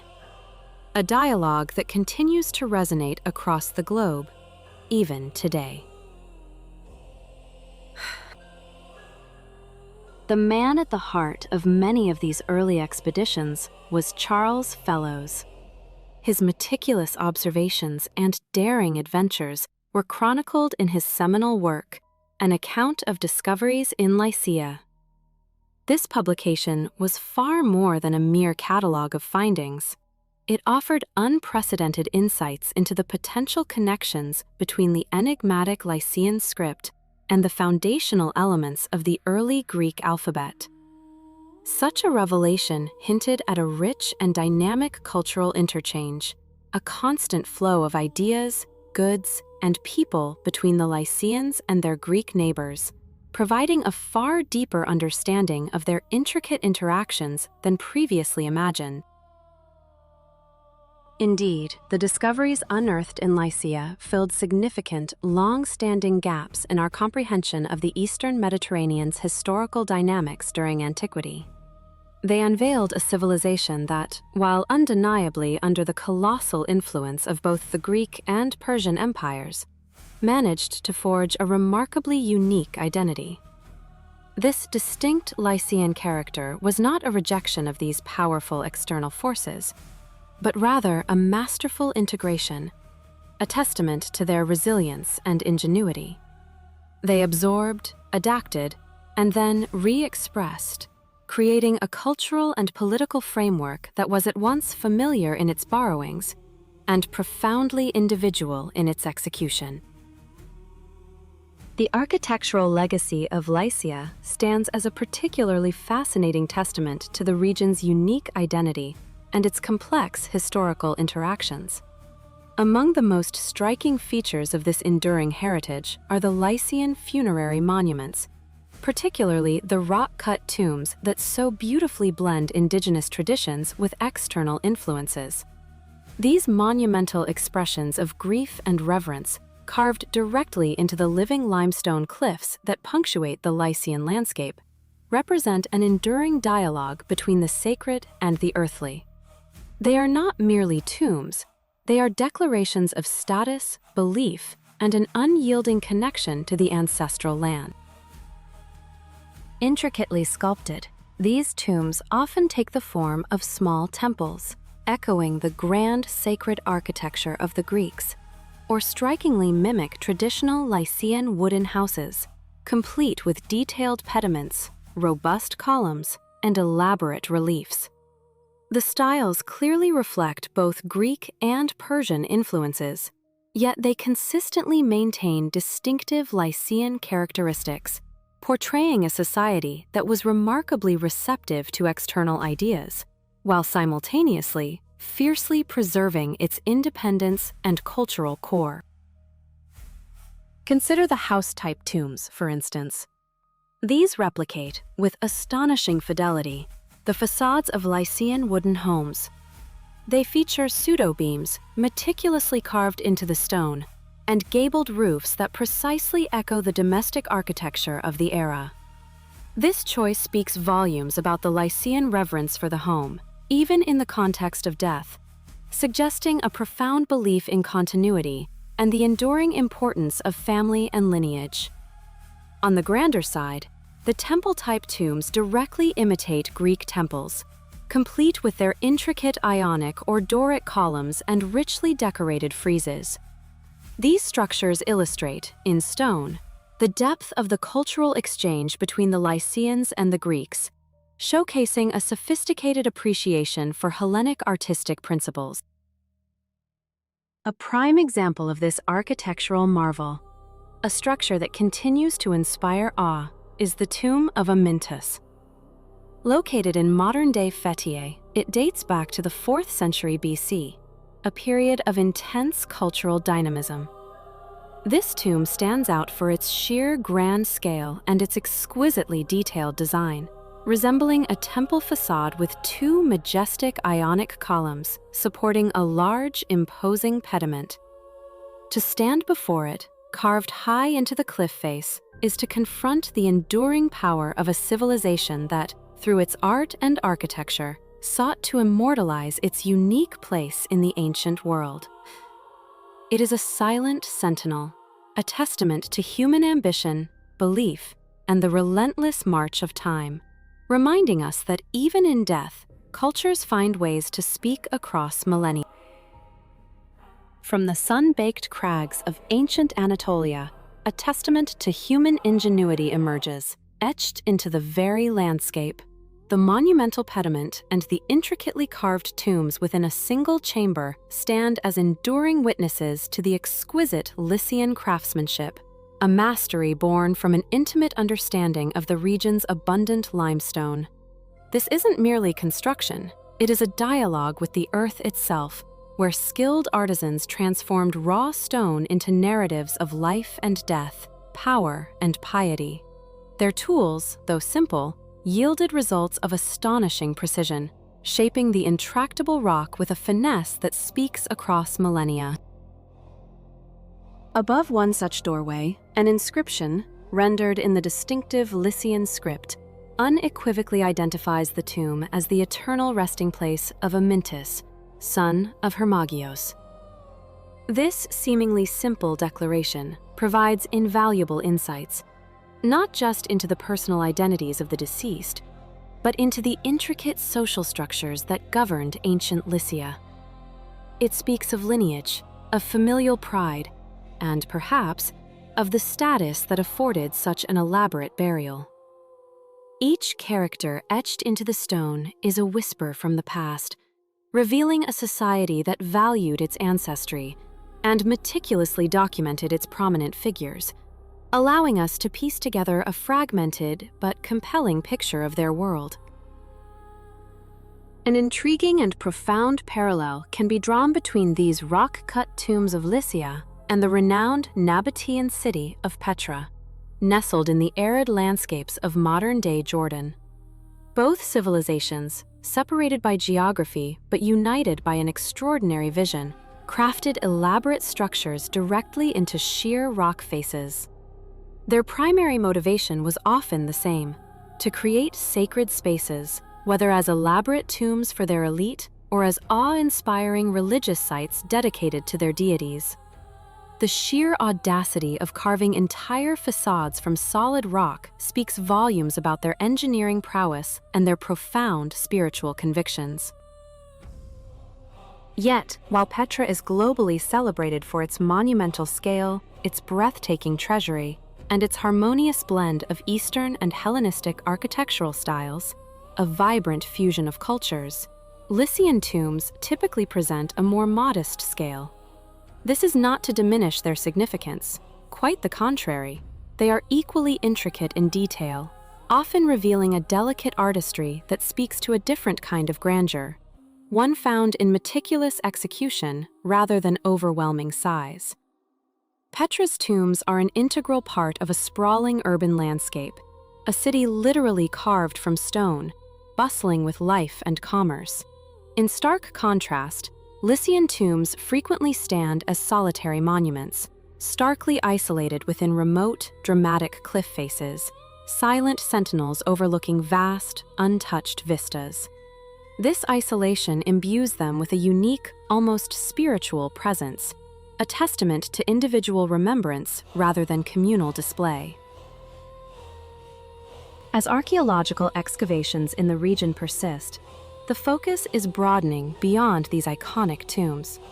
Researchers are now meticulously uncovering the urban centers where these ancient people lived, the religious sanctuaries where they worshipped, and the domestic structures that formed the bedrock of their daily existence. This shift in focus is steadily painting a far fuller, more nuanced picture of daily life in ancient Lycia, revealing not just how they died, but how they thrived, loved, and built their world.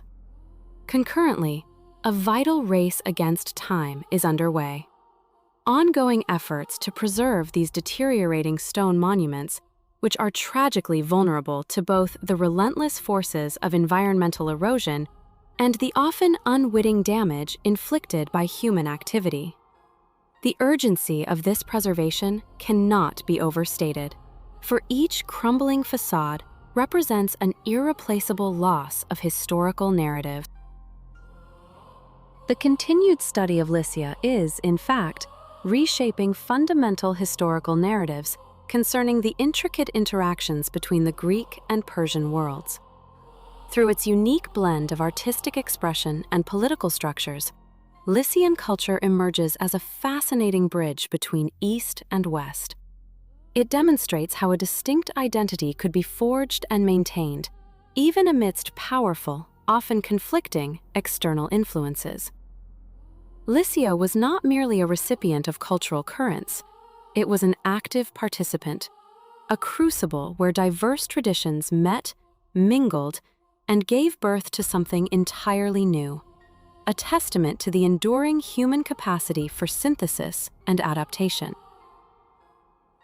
Far removed from the sun-drenched cliffs of Lycia, in 1963, a routine archaeological survey in the rugged terrain of southeastern Turkey yielded an unexpected find. High atop a windswept hill, known locally as Göbekli Tepe, or Belly Hill, lay a curious sight. At first glance, it appeared utterly unremarkable. A scattering of broken limestone slabs lay haphazardly across the hill's summit, prompting the initial researchers to believe they had stumbled upon little more than a medieval cemetery. The fragments offered no compelling reason to think otherwise, no grand structures or obvious signs of ancient habitation. With nothing to suggest a deeper significance, they simply made a brief note of the location and moved on, their attention drawn to other, seemingly more promising prospects. Yet this seemingly insignificant collection of stones would later be revealed as one of the most profoundly important archaeological discoveries of the 20th century. It was a revelation that would forever alter our understanding of early human civilization, pushing back the timeline of monumental architecture and complex societal structures by thousands of years. The seeds of this paradigm shift were sown in 1994, when German archaeologist Klaus Schmidt revisited the site during his own exhaustive Suafstedt. An undeniable intuition, a deep scholarly instinct, told him that Göbekli Tepe held a much, much deeper significance, a secret buried beneath the earth that was waiting to rewrite history itself. The subtle nuances of the scattered stones, the way they lay, the faint carvings he discerned. These details spoke to him of something far older, far more profound than any medieval burial ground. The past, it seems, is rarely content to remain buried. It whispers to those who listen, revealing its secrets not through grand pronouncements, but through the patient interpretation of stone, dust, and the enduring echoes of human endeavor. The subtle whisper of intuition, often dismissed as mere fancy, proved to be the most potent guide. A deep-seated conviction, defying conventional wisdom, propelled him forward. Beneath the surface of the hill, where the earth had held its breath for millennia, Klaus Schmidt uncovered not just a ruin, but a revelation. What emerged was an ancient marvel. A series of massive megalithic structures, colossal T-shaped pillars, some soaring to the height of an adult giraffe, a staggering 18 feet, and bearing the immense weight of up to 50 tons. That defied all known precedents. The surfaces of these ancient stones were not smooth, but alive with intricate bas-reliefs. A menagerie of the primordial world adorned their faces. Fierce boars, elegant gazelles, slithering snakes, and predatory scorpions, each carved with remarkable detail. Interspersed were enigmatic humanoid figures, some headless, others with outstretched arms, alongside abstract symbols whose meanings remain tantalizingly out of reach, hinting at a complex cosmology we are only beginning to fathom. As the excavation painstakingly continued, peeling back layers of time, something even more astonishing emerged from the dust and soil. The initial awe quickly transformed into profound astonishment. This site was ancient, far more ancient than anyone had ever dared to imagine. Its antiquity shattered established chronologies.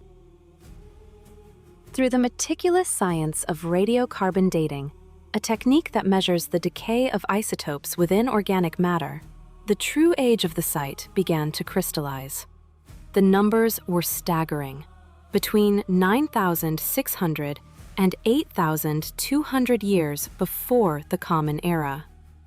This placed Göbekli Tepe not just before the pyramids of Egypt, but a breathtaking 5 millennia before the earliest stones of Stonehenge were even contemplated. Suddenly, the world had a new benchmark for ancient human achievement. Göbekli Tepe was now recognized as the oldest known megalithic complex on Earth, a testament to an unimaginable past, a structure that fundamentally reshaped our understanding of early human capabilities. A profound question then hung heavy in the air, echoing across 11 millennia. Who possessed the intellect, the organization, the sheer will to conceive and construct such a monumental edifice? At a time when the prevailing wisdom painted a picture of humanity as nomadic hunter-gatherers, perpetually on the move, struggling for mere survival, how could such a feat be possible? Imagine the logistics.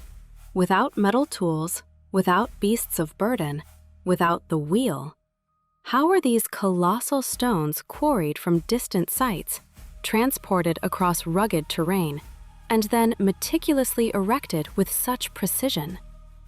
The intricate carvings, executed with only flint and obsidian, defied the very definition of primitive technology, challenging the notion that advanced artistic expression and engineering were late developments in human history. Yet these mysteries only deepened as further studies of Göbekli Tepe revealed compelling evidence of a permanent settlement surrounding the sacred precinct. This was a seismic shift in understanding. It suggested that the creators of Göbekli Tepe were not transient wanderers, but a settled, organized society, hinting at a level of social complexity and perhaps even agricultural practice, far predating established historical narratives. This wasn't just an old civilization, it was the civilization, pushing back the dawn of complex human society by thousands of years. The discovery of Göbekli Tepe not only challenged traditional timelines of human development, which had long posited a linear progression from simple hunter-gatherer bands to settled agricultural communities, but also raised profound questions about the very purpose of the site. Why dedicate such immense resources, such collective effort, to this singular undertaking? What profound impulse drove these people to move mountains, both literally and metaphorically, to build this place, long before the advent of cities or even widespread agriculture? As archaeologists and scholars debated the answers, their voices echoing through academic halls, one compelling theory began to coalesce and gain traction. Perhaps Göbekli Tepe was humanity's first great cathedral, a sacred space where nascent belief systems found their physical manifestation. It was a place where the spiritual hunger of early humans, their awe of the natural world and the unseen forces, was given form. Klaus Schmidt himself, the visionary archaeologist whose life became intertwined with the site, famously described it as the first human-built holy place, a cathedral on a hill, a powerful metaphor that resonated deeply with the spiritual essence of the discovery. Yet other scholars looked to the heavens for answers. They posited that Göbekli Tepe might have served as an elaborate astronomical observatory, its megaliths strategically aligned with celestial markers. Specifically, the rising and setting of key constellations, such as Sirius, the brightest star in the night sky, were suggested as potential targets of its ancient gaze. Such a function would imply a sophisticated understanding of stellar movements, a profound cosmological awareness that vastly predated the recognized birth of astronomy in Mesopotamia or Egypt, suggesting an intellectual capacity far beyond what was previously attributed to early human societies. Both theories, the sacred and the stellar, offered tantalizing glimpses into the minds of our ancestors, challenging assumptions about their intellectual and spiritual capacities, and forcing a radical reevaluation of the very foundations of human culture and spirituality. But as the world grappled with these revolutionary ideas, the year 2017 brought forth a new, even more audacious theory, one that threatened to not merely rewrite, but to utterly reimagine the very genesis of human civilization. The past, it seemed, was far more complex and enigmatic than we had ever dared to believe. The year was a crucible of emerging understanding, and two discerning minds, chemical engineers Martin Svetman and Demetrius Tsikritsis, cast their gaze upon one of Göbekli Tepe's most profound enigmas, the Vulture Stone. This ancient site, a monumental testament to prehistoric human endeavor, had long defied easy categorization, its megalithic structures hinting at a complexity far beyond conventional understanding of hunter-gatherer societies. Among its many wonders, the Vulture Stone, a pillar intricately carved with a menagerie of animals and abstract figures, had for millennia presented an inscrutable puzzle to all who beheld it. But Svetman and Tsikritsis approached this ancient artifact not as archaeologists, but with the analytical rigor of their scientific discipline. They harbored a radical conviction that the Vulture Stone held a hidden message, a narrative etched in stone, awaiting decipherment. Through meticulous study and painstaking analysis, they concluded that the elaborate carvings were far more than mere decorative flourishes. They were, in fact, an encoded form of information, a sophisticated celestial cipher. In their groundbreaking interpretation, The various animal figures meticulously rendered upon the stone were not random beasts, but rather precise representations of ancient constellations. A scorpion, for instance, clearly depicted the constellation known to us as Scorpio. This audacious claim suggested a profound astronomical knowledge possessed by peoples living some 12 millennia ago. At the very heart of this intricate celestial map, a prominent circular shape dominated the carving, which the researchers interpreted as the radiant sun itself, anchoring the entire cosmic tableau. According to Svetman and Sikritsis, the vulture stone was thus transformed from a mere work of prehistoric art into something far more profound, a time capsule. They posited that this monumental stone recorded nothing less than the precise alignment of the constellations at a specific, pivotal moment in history. It was, in essence, a celestial timestamp marking a significant, perhaps even catastrophic event in the annals of early human civilization. But what event, they pondered, could have been so utterly monumental, so deeply impactful, that it compelled these ancient artisans to immortalize it in such an enduring and cryptic manner? The answer, according to the researchers, lay in another, more unsettling section of the carving. At the very apex of the pillar, a series of square symbols appeared, accompanied by strange, jagged, descending lines. Svetman and Sikritsis proposed a chilling interpretation. These symbols represented fragments of a celestial body, a comet, hurtling towards Earth, its fiery trajectory marked by the spectral descent of the lines.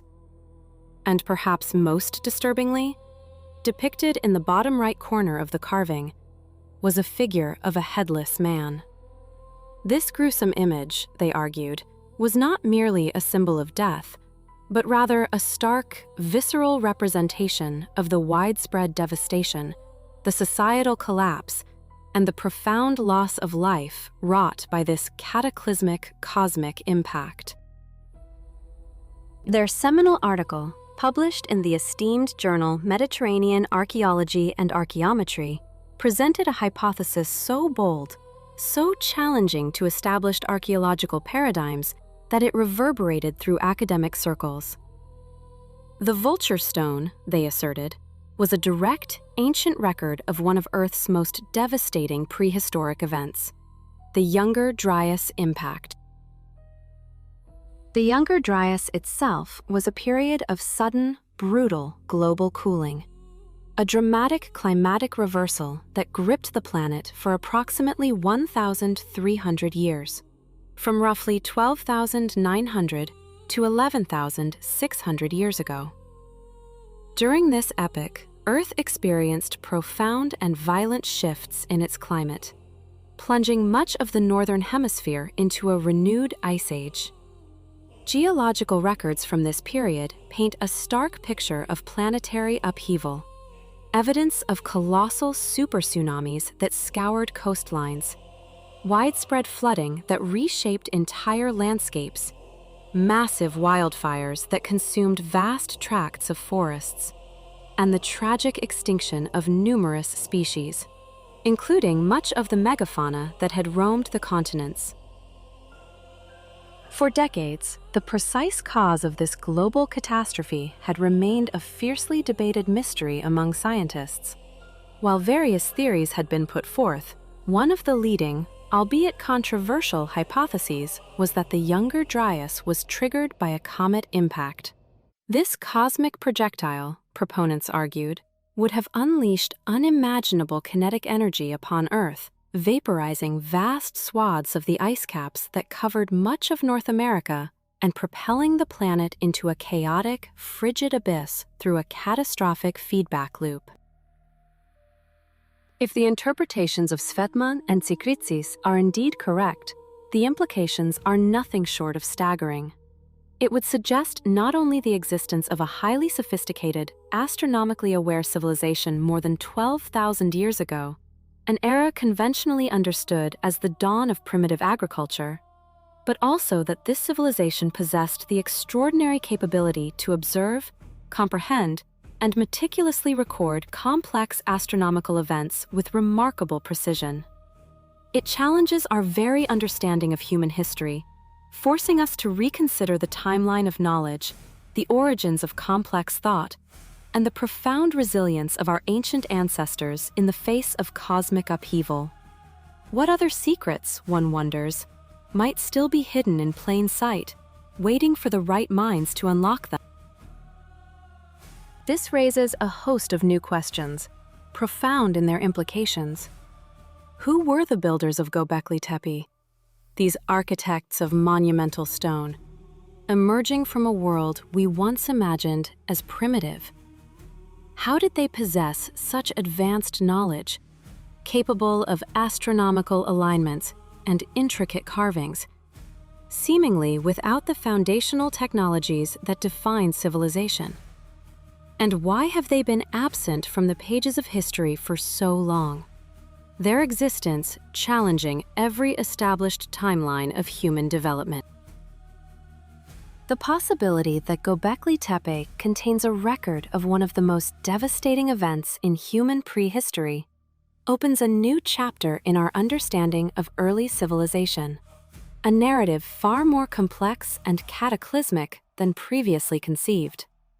As researchers continue to unearth the secrets of the site, meticulously sifting through millennia of earth and stone, it becomes increasingly clear that Göbekli Tepe may not have been the only place where evidence of this catastrophic event is preserved.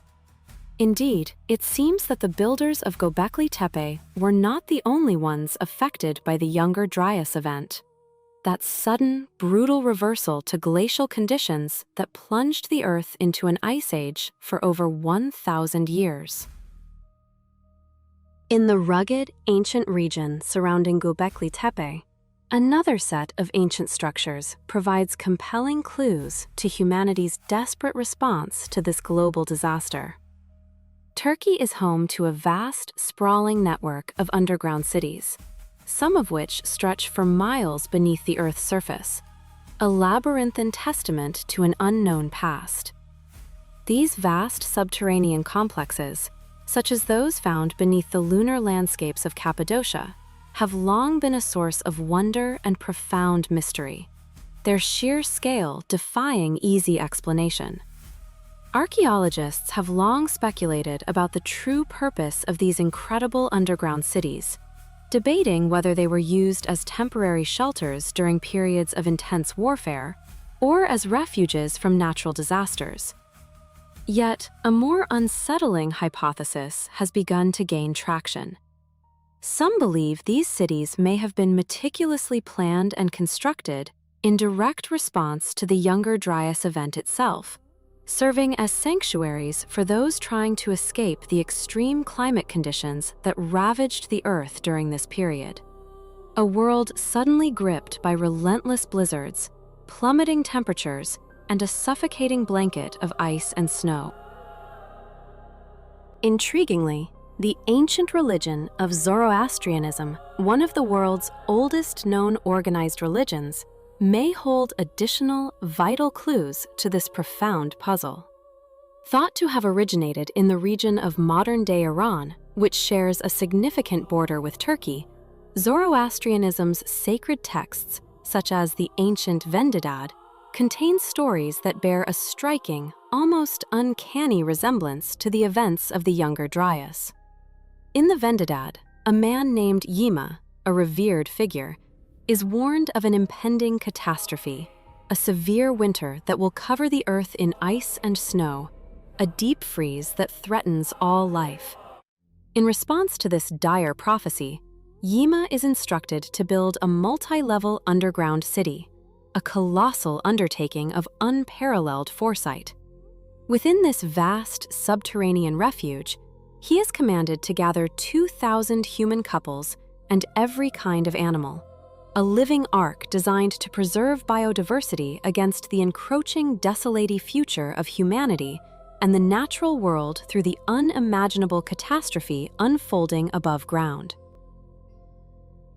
When the Younger Dryas deep freeze finally ended, after more than a millennium of icy darkness, Yima's people re-emerged from their meticulously crafted underground shelter, blinking into a changed world, ready to repopulate the Earth and rekindle the flame of civilization. Could the story of Yima, passed down through countless generations, be a distant, mythologized memory of the Younger Dryas event, a profound historical trauma encoded in oral tradition? And could the vast, intricate underground cities of Turkey, with their undeniable echoes of survival and refuge, be the real-world counterparts to the shelters so vividly described in the Vendidad? The convergence of archaeology, geology, and ancient myth suggests a hidden chapter in human history, a testament to our ancestors' resilience and ingenuity in the face of an existential threat. It forces us to confront the idea that what we dismiss as legend might, in fact, be the faint but persistent echo of a forgotten truth. Göbekli Tepe, a site of enigmatic stone circles and colossal T-shaped pillars, may not merely commemorate a catastrophic event, but stand as an enduring testament to humanity's sheer will to survive through it. This ancient complex, nestled in the Anatolian plains, could be far more than a ritualistic gathering place. It might be a monumental memorial, etched in stone, to a world irrevocably altered. As archaeologists meticulously unearth further layers of Göbekli Tepe, and as geologists and historians probe the astonishing subterranean cities beneath Turkey, the disparate fragments of a much grander, more intricate puzzle slowly begin to coalesce. These disparate yet profoundly interconnected ancient structures, from the towering megaliths of the surface to the sprawling labyrinths beneath the earth, collectively whisper of an advanced civilization, a culture that not only flourished, but achieved remarkable feats of engineering and astronomical insight long before the cataclysmic onset of the Younger Dryas period, more than 12,000 years ago. This civilization, whose very existence challenges the foundational tenets of modern archaeology, appears to have possessed an unparalleled mastery of construction, capable of erecting monumental structures that defy our understanding of prehistoric capabilities. They tracked the intricate dance of celestial bodies with precision, perhaps foretelling cycles of cosmic upheaval.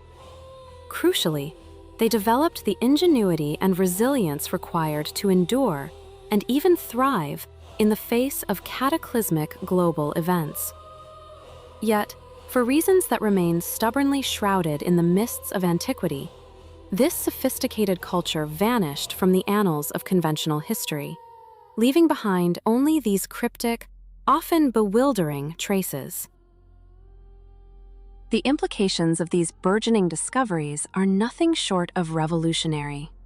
If Göbekli Tepe is indeed a meticulously crafted, stone-hewn record of the Younger Dryas impact event, a period marked by abrupt global cooling and widespread devastation, it would necessitate a complete re-evaluation of human civilization's origins. It would not only rewrite the accepted chronology of our past, but fundamentally challenge our understanding of early humanity's intellectual and technological prowess. Far from the simplistic depiction of nomadic hunter-gatherers, the architects and inhabitants of Göbekli Tepe may have been part of an extraordinarily complex and technologically adept society, a sophisticated culture tragically lost to the relentless march of time and geological upheaval. In the ensuing years, as the painstaking work of excavation at Göbekli Tepe continues, revealing more of its secrets, and as the exploration of Turkey's numerous, still hidden underground cities intensifies, we may finally begin to piece together the complete narrative of this enigmatic, lost civilization. And in doing so, we may be compelled to confront a truth far more expansive and humbling. that the tapestry of human history stretches back through epochs far more ancient and intricate than we have ever dared to imagine. The profound secrets etched into the stones of Göbekli Tepe and the enduring mysteries surrounding the Younger Dryas catastrophe lie patiently awaiting their full revelation, promising with them a dramatically deeper understanding of our collective past and our enduring resilience. Indeed, the notion of such advanced antediluvian societies is not entirely new. Speculation championing the tumultuous transition from the last ice age. This echoes Urfel's seafaring civilization, Atlantis, lost to the depths in a single day and night of misfortune.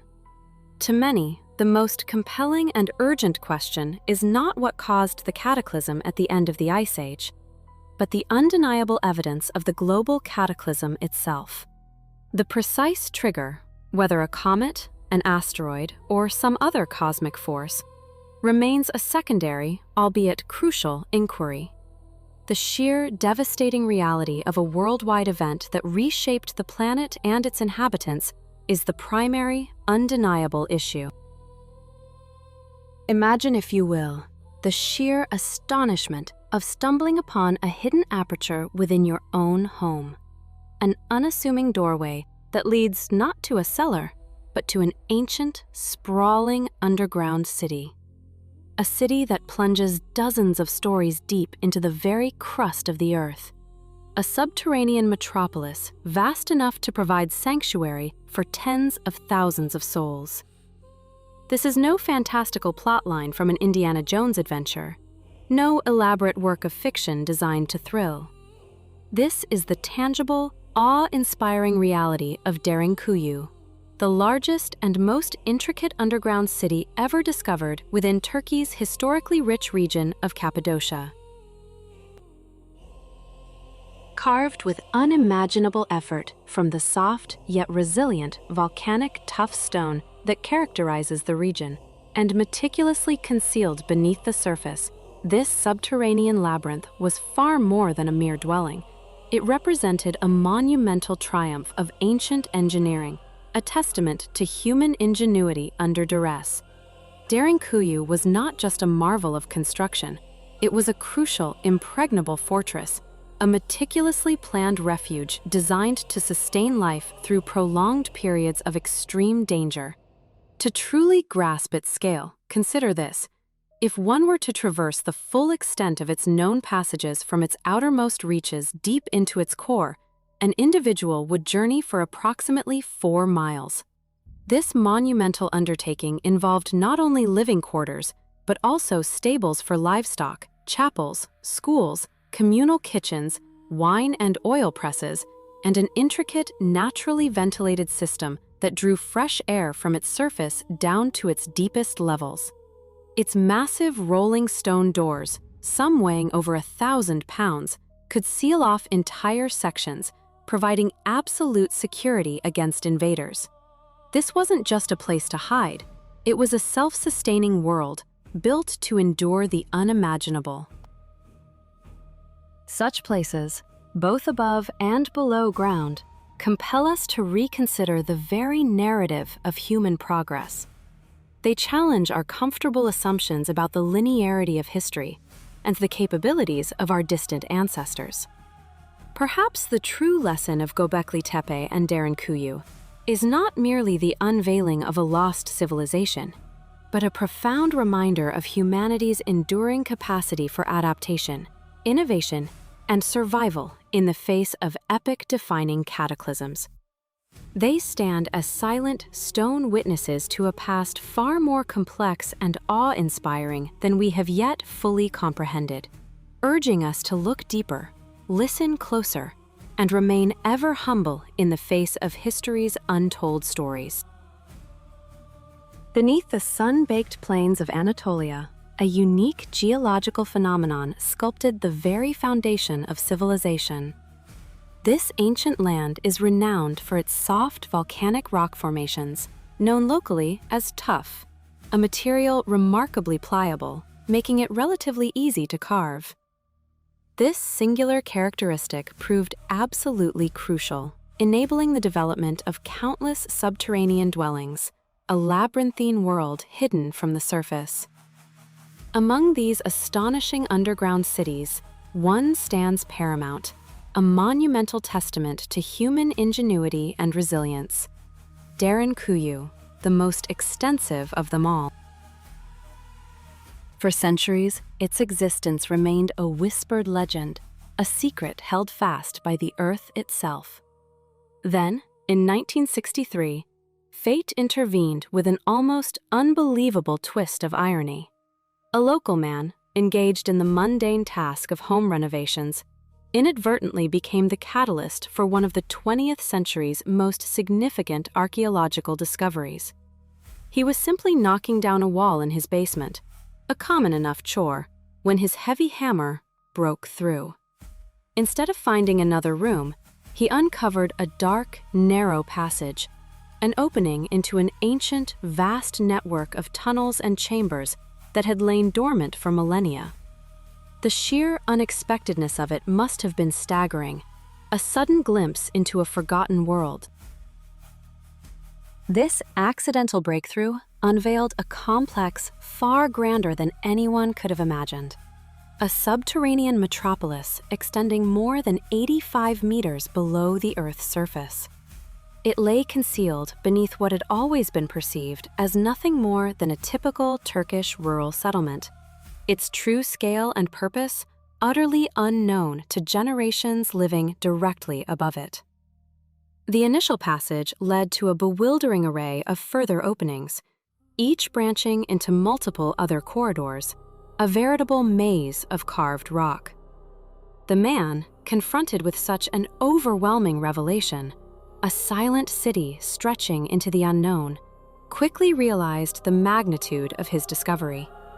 He felt, perhaps, that this was far too much for one individual to comprehend or manage alone. Wisely, he ended up calling the authorities, setting in motion the careful uncovering of this extraordinary site. The true origins of Derinkuyu are still shrouded in the mists of antiquity, a subject of ongoing historical debate and archaeological speculation. However, it is widely posited that the Phrygians, an ancient Indo-European people whose kingdom flourished in Anatolia, initiated its construction as early as the 8th and 7th centuries BCE. Over the ensuing centuries, various groups, facing different threats and needs, expanded upon this foundational work, each adding new layers and chambers to the sprawling underground city. The most significant expansion occurred during the Byzantine era, from the 7th to the 11th centuries, transforming Derinkuyu into an indispensable sanctuary amidst the relentless Arab-Byzantine wars. During these tumultuous centuries, the city served as an impregnable refuge, a formidable bulwark against the constant threat of Muslim-Arab incursions. Its design was so sophisticated that it was capable of sheltering an astonishing 20,000 people, along with their precious livestock and essential supplies, for extended periods. Imagine the sheer logistical challenge of sustaining such a population in complete isolation from the surface world. The architecture of Derinkuyu can be strikingly compared to that of a massive ancient submarine, not traversing the ocean depths, but rather nestled profoundly beneath the Earth's crust. It was meticulously designed to be airtight and entirely self-sufficient, mirroring a submarine's inherent ability to provide absolute safety against external perils through its intricate, life-sustaining systems. To achieve this remarkable feat of subterranean survival, Derinkuyu was ingeniously equipped with a complex network of air shafts, plunging hundreds of feet downwards to ensure vital ventilation throughout its numerous levels.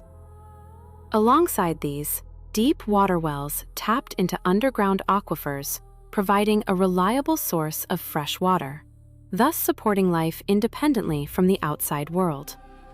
These critical systems were paramount, shielding its inhabitants from the existential threats of war, invasion, and even siege, allowing them to endure in relative safety while chaos reigned above. The engineering marvel that is Derinkuyu is as ingenious as it is expansive. The entire city, every single chamber, corridor, and dwelling, was painstakingly carved by hand from the relatively soft but ultimately resilient volcanic rock. The corridors themselves were not merely passages, they were strategically designed. Their widths and heights varied to maximize space, channel air, and ensure functionality. This subterranean metropolis featured everything necessary for prolonged underground life: vast stables for livestock, numerous churches for spiritual solace, schools for the education of the young, and multiple storerooms brimming with provisions. The discovery of a chapel, complete with a cruciform plan, strongly supports the theory that early Christians sought refuge within these depths, escaping persecution and preserving their faith. These carefully crafted spaces were not merely functional, they were dynamic. Many not only served their primary purposes, but also doubled as communal meeting halls, illustrating a highly organized and adaptive community, capable not just of surviving, but of truly thriving beneath the surface. Derinkuyu stands today as a silent testament to an enduring human spirit, a profound echo of our ancestors' will to survive, to adapt, and to build, even when faced with overwhelming adversity. It reminds us that, beneath the familiar veneer of our world, unimaginable histories lie hidden, waiting for a chance encounter to reveal their profound lessons about resilience, ingenuity, and the endless secrets the Earth still holds. The very bedrock of Derinkuyu, its layout, its architectural choices, stands as a testament to a profound, almost prescient understanding of both defensive strategy and sophisticated urban planning. It is a compelling study, not merely in ancient engineering, but in the enduring human will for survival. From the moment Derinkuyu's existence was fully grasped, emerging from centuries of obscurity, the sheer audacity of its design captivated archaeologists. Ancient ingenuity, a subterranean metropolis carved with a vision that defies its era. The grandeur of Derinkuyu transcends its gargantuan scale. It lies in the sheer sophistication of its design, meticulously sculpted from the soft yet resilient volcanic tuff rock characteristic of the Cappadocia region. This unique geological medium, while yielding to primitive tools, demanded an unparalleled precision to ensure structural integrity across its vast, multi-layered expanse. This inverted city plunges an astonishing 85 meters into the Earth, a depth equivalent to a modern 25-story skyscraper, but built downwards. It was conceived as a sanctuary, capable of sheltering an estimated 20,000 souls, complete with their essential livestock and provisions for extended periods. Imagine the logistical nightmare, the sheer foresight required to sustain such a population in utter darkness, far beneath the surface. The city unfolds across 18 distinct levels, though only 8 are currently accessible to the public, each meticulously designed and interconnected by a labyrinthine network of tunnels stretching for miles. Every passage, every chamber, was engineered with a dual purpose: functionality for daily life and impregnable defense against an unseen enemy. The monumental effort poured into excavating and shaping this colossal subterranean complex evokes a sense of awe comparable only to the construction of the Great Pyramids of Egypt. It serves as a stark, humbling reminder of the extraordinary capabilities of ancient civilizations who, despite their limited technological means, achieved feats that continue to baffle modern minds.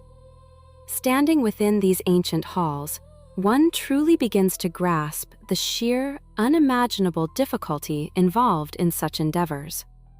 We often romanticize the workforce of the pyramids, imagining legions of laborers, but the precision and scale here, carved, not built, underground, without the benefit of daylight or advanced surveying equipment, makes one truly question the limits of human perseverance. Whatever theories Egyptologists propose for the pyramids, a part of me wonders if we truly comprehend how such monumental tasks were accomplished, a mystery that echoes just as profoundly within the silent chambers of Derinkuyu. Perhaps the most astonishing testament to this ancient genius is the city's sophisticated ventilation system. It comprises over 15,000 narrow air ducts, a breathtaking network ensuring a continuous circulation of fresh air, reaching even the deepest, lowest levels. This advanced environmental engineering demonstrates an intuitive understanding of aerodynamics and convection, akin to the complex air management systems found in modern skyscrapers, designed to efficiently distribute air across vast, multi-story structures. To achieve such a feat thousands of years ago, without blueprints or computational fluid dynamics, is nothing short of miraculous. Security, naturally, was paramount in Derinkuyu's design. The very architecture was a weapon. Entrances were deliberately narrow, forcing individuals to stoop and navigate the winding tunnels in single file, a strategic choice that severely hampered the movement and effectiveness of any invading force. Imagine armored attackers, encumbered by their gear, struggling to advance through these constricted passages, their numbers bottlenecked, their advantage negated. These vulnerable points could be further sealed by massive, circular stone doors, weighing hundreds of kilograms, designed to be rolled across passages, effectively blocking them. These formidable, barring off entire sections of the city with an almost terrifying finality. The internal layout of Derinkuyu speaks volumes about the highly organized society that conceived and inhabited it. The city was a complete ecosystem, featuring clearly defined residential areas, expansive communal spaces for gathering and worship, dedicated stables for livestock, and vast storage facilities for food, water, and even wine. This intricate arrangement points to a complex, self-sufficient communal life, a sophisticated model of cooperative living that, in its foresight and integration, could be compared to some of the most meticulously planned modern cooperative communities. It wasn't merely a refuge, it was a fully functioning, self-sustaining world beneath the earth. The silent stones of Derinkuyu whisper tales of ingenuity, resilience, and an indomitable human spirit. They remind us that our ancestors, facing existential threats, often found solutions of breathtaking complexity and enduring elegance, proving that true innovation is born not from advanced tools, but from the relentless pursuit of survival and the boundless capacity of the human mind to adapt and create, even in the deepest shadows. Beyond mere sustenance, Derinkuyu's sophisticated water system, an extensive network of subterranean wells and intricate channels, served a dual purpose. It not only provided a pristine supply of fresh water, but also acted as a crucial defensive barrier, shielding its inhabitants from extracted the city to sustain its population during prolonged sieges, denying invaders access to this most vital resource while ensuring the survival of those sheltered within the earth. The very act of managing water underground, locating aquifers, and channeling flows through solid rock represents an extraordinary feat of ancient engineering, a testament to a people who understood that life itself depended on their ability to master their hidden environment. At the very heart of life in Derinkuyu lay its profound religious and ceremonial sites. Numerous chapels and churches, each a testament to unwavering faith, were intricately carved into the living rock, complete with altars for sacred rites and baptismal fonts for spiritual rebirth. These spaces were not mere architectural features. They were the spiritual anchors of the community, where hopes were whispered, fears were assuaged, and a collective identity was forged amidst the silent stone.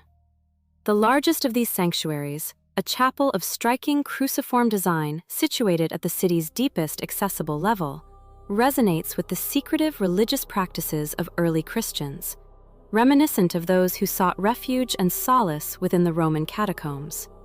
It served simultaneously as a hallowed place of worship and a secure haven, a sanctuary where faith could flourish unmolested, even as the world above raged with uncertainty and persecution. In this profound way, Derinkuyu transcends the simple definition of a place of refuge. It stands as a beacon of ancient innovation, a monumental reflection of the boundless depth of human creativity, and an enduring symbol of resilience. Through its meticulously crafted architectural wonders, the ventilation shafts that breathed life into the deepest chambers, the massive rolling stone doors that sealed off passages, the very structure of a self-sufficient subterranean world, this underground city continues, even today, to reveal the intricate complexities of ancient life. It speaks volumes about an advanced understanding of urban planning and design that characterized early civilizations, demonstrating a foresight and ingenuity that continues to captivate and humble us.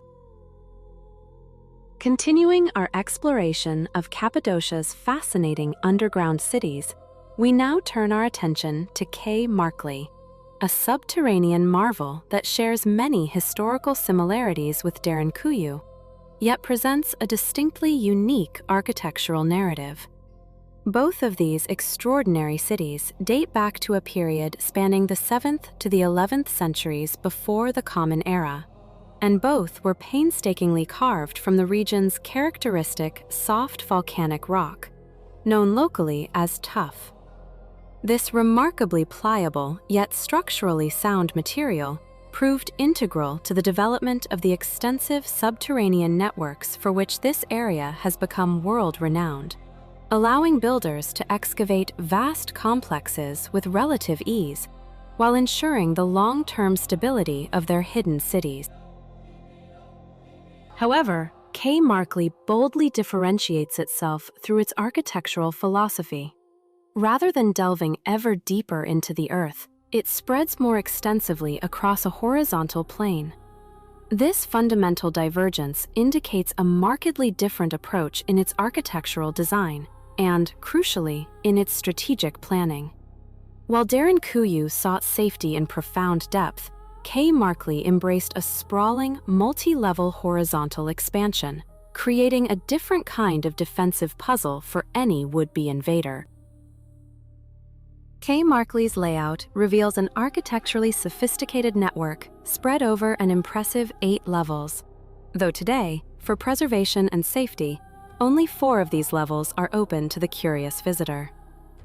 The city's extensive horizontal spread culminates in a truly labyrinthine network of tunnels and rooms, each strategically designed to enhance its formidable defensive capabilities. Imagine the sheer scale of such an undertaking, carving out an entire city, level by horizontal level, each a component of a grand, interconnected fortress. Pathways, but active elements of defense. These constricted arteries of the city effectively restrict movement, forcing any potential invaders to advance in single file, rendering their numbers and coordinated attacks largely ineffective. This ingenious design not only made it significantly easier for the city's defenders to repel attacks, but also demonstrated a highly advanced understanding of urban planning, seamlessly integrated with sophisticated warfare strategy. The builders of K. Markley understood that the very architecture of their city could be its most potent weapon. By incorporating such intricate defense mechanisms directly into the very fabric of the city's architecture, K. Markley's builders ensured that their subterranean creation was not merely a place to live, to raise families, and to worship, but an impregnable fortress, capable of withstanding even the most determined sieges. These silent cities, carved from the earth itself, stand as enduring monuments to human ingenuity, resilience, and the relentless pursuit of security. They whisper tales of survival against overwhelming odds, reminding us that even in the deepest shadows, humanity finds a way to build, to thrive, and to endure. Deep beneath the rugged Cappadocian landscape, a forgotten world unfolds, an intricate subterranean metropolis, a testament to the profound ingenuity of ancient civilizations. With its sprawling tunnels and intelligently designed bottlenecks, this underground city, known to us as K. Markley, exemplifies an unparalleled human capacity for adapting urban constructions. It met not only the fundamental needs of its communities, but also the relentless demands of their security in a hostile world. Building upon the fascinating historical and architectural narrative, we delve deeper into the specifics of K. Markley's design, exploring how each element contributed to its dual functionality as both a living space and an impregnable fortress. The architectural network woven within K. Markley is, without question, a profound testament to the engineering prowess of its ancient builders, a silent echo of their advanced understanding of geology and defense. This expansive maze of tunnels and rooms transcended mere daily living. It was a crucial, deliberate act of defense.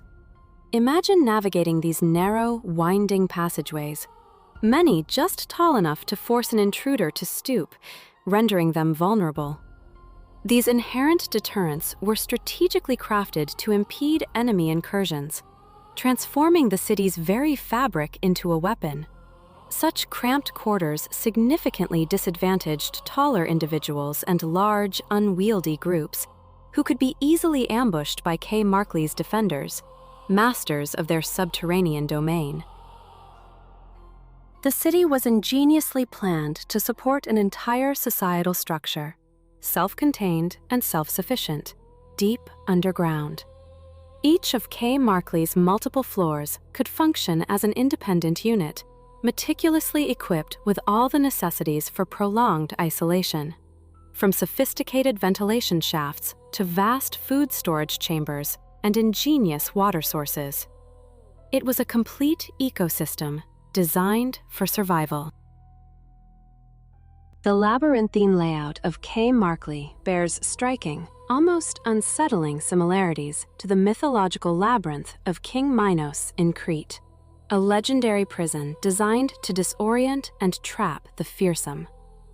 A sageways was strategically designed with one singular purpose: to protect its inhabitants. It achieved this by maximizing defensive advantages and restricting, even debilitating, enemy movement. This sophisticated design reflects a defensive architecture typical of ancient Cappadocian settlements. However, K. Markley offered a unique allowed for significantly easier communication and swifter movement of troops within the city during emergencies. This horizontal advantage meant faster responses, better coordination, and, ultimately, a more resilient defense against any perceived threat. Overall, K. Markley not only showcases the remarkable architectural innovations of its time, but also symbolizes the enduring ingenuity of ancient societies in leveraging their environment for survival. From its communal living spaces, designed for sustained existence, to its intricate defensive mechanisms, the city illustrates a sophisticated understanding of urban planning and military defense that was remarkably advanced for its era. It stands as a profound reminder that humanity's most enduring structures are often born from the deepest need to protect what is cherished.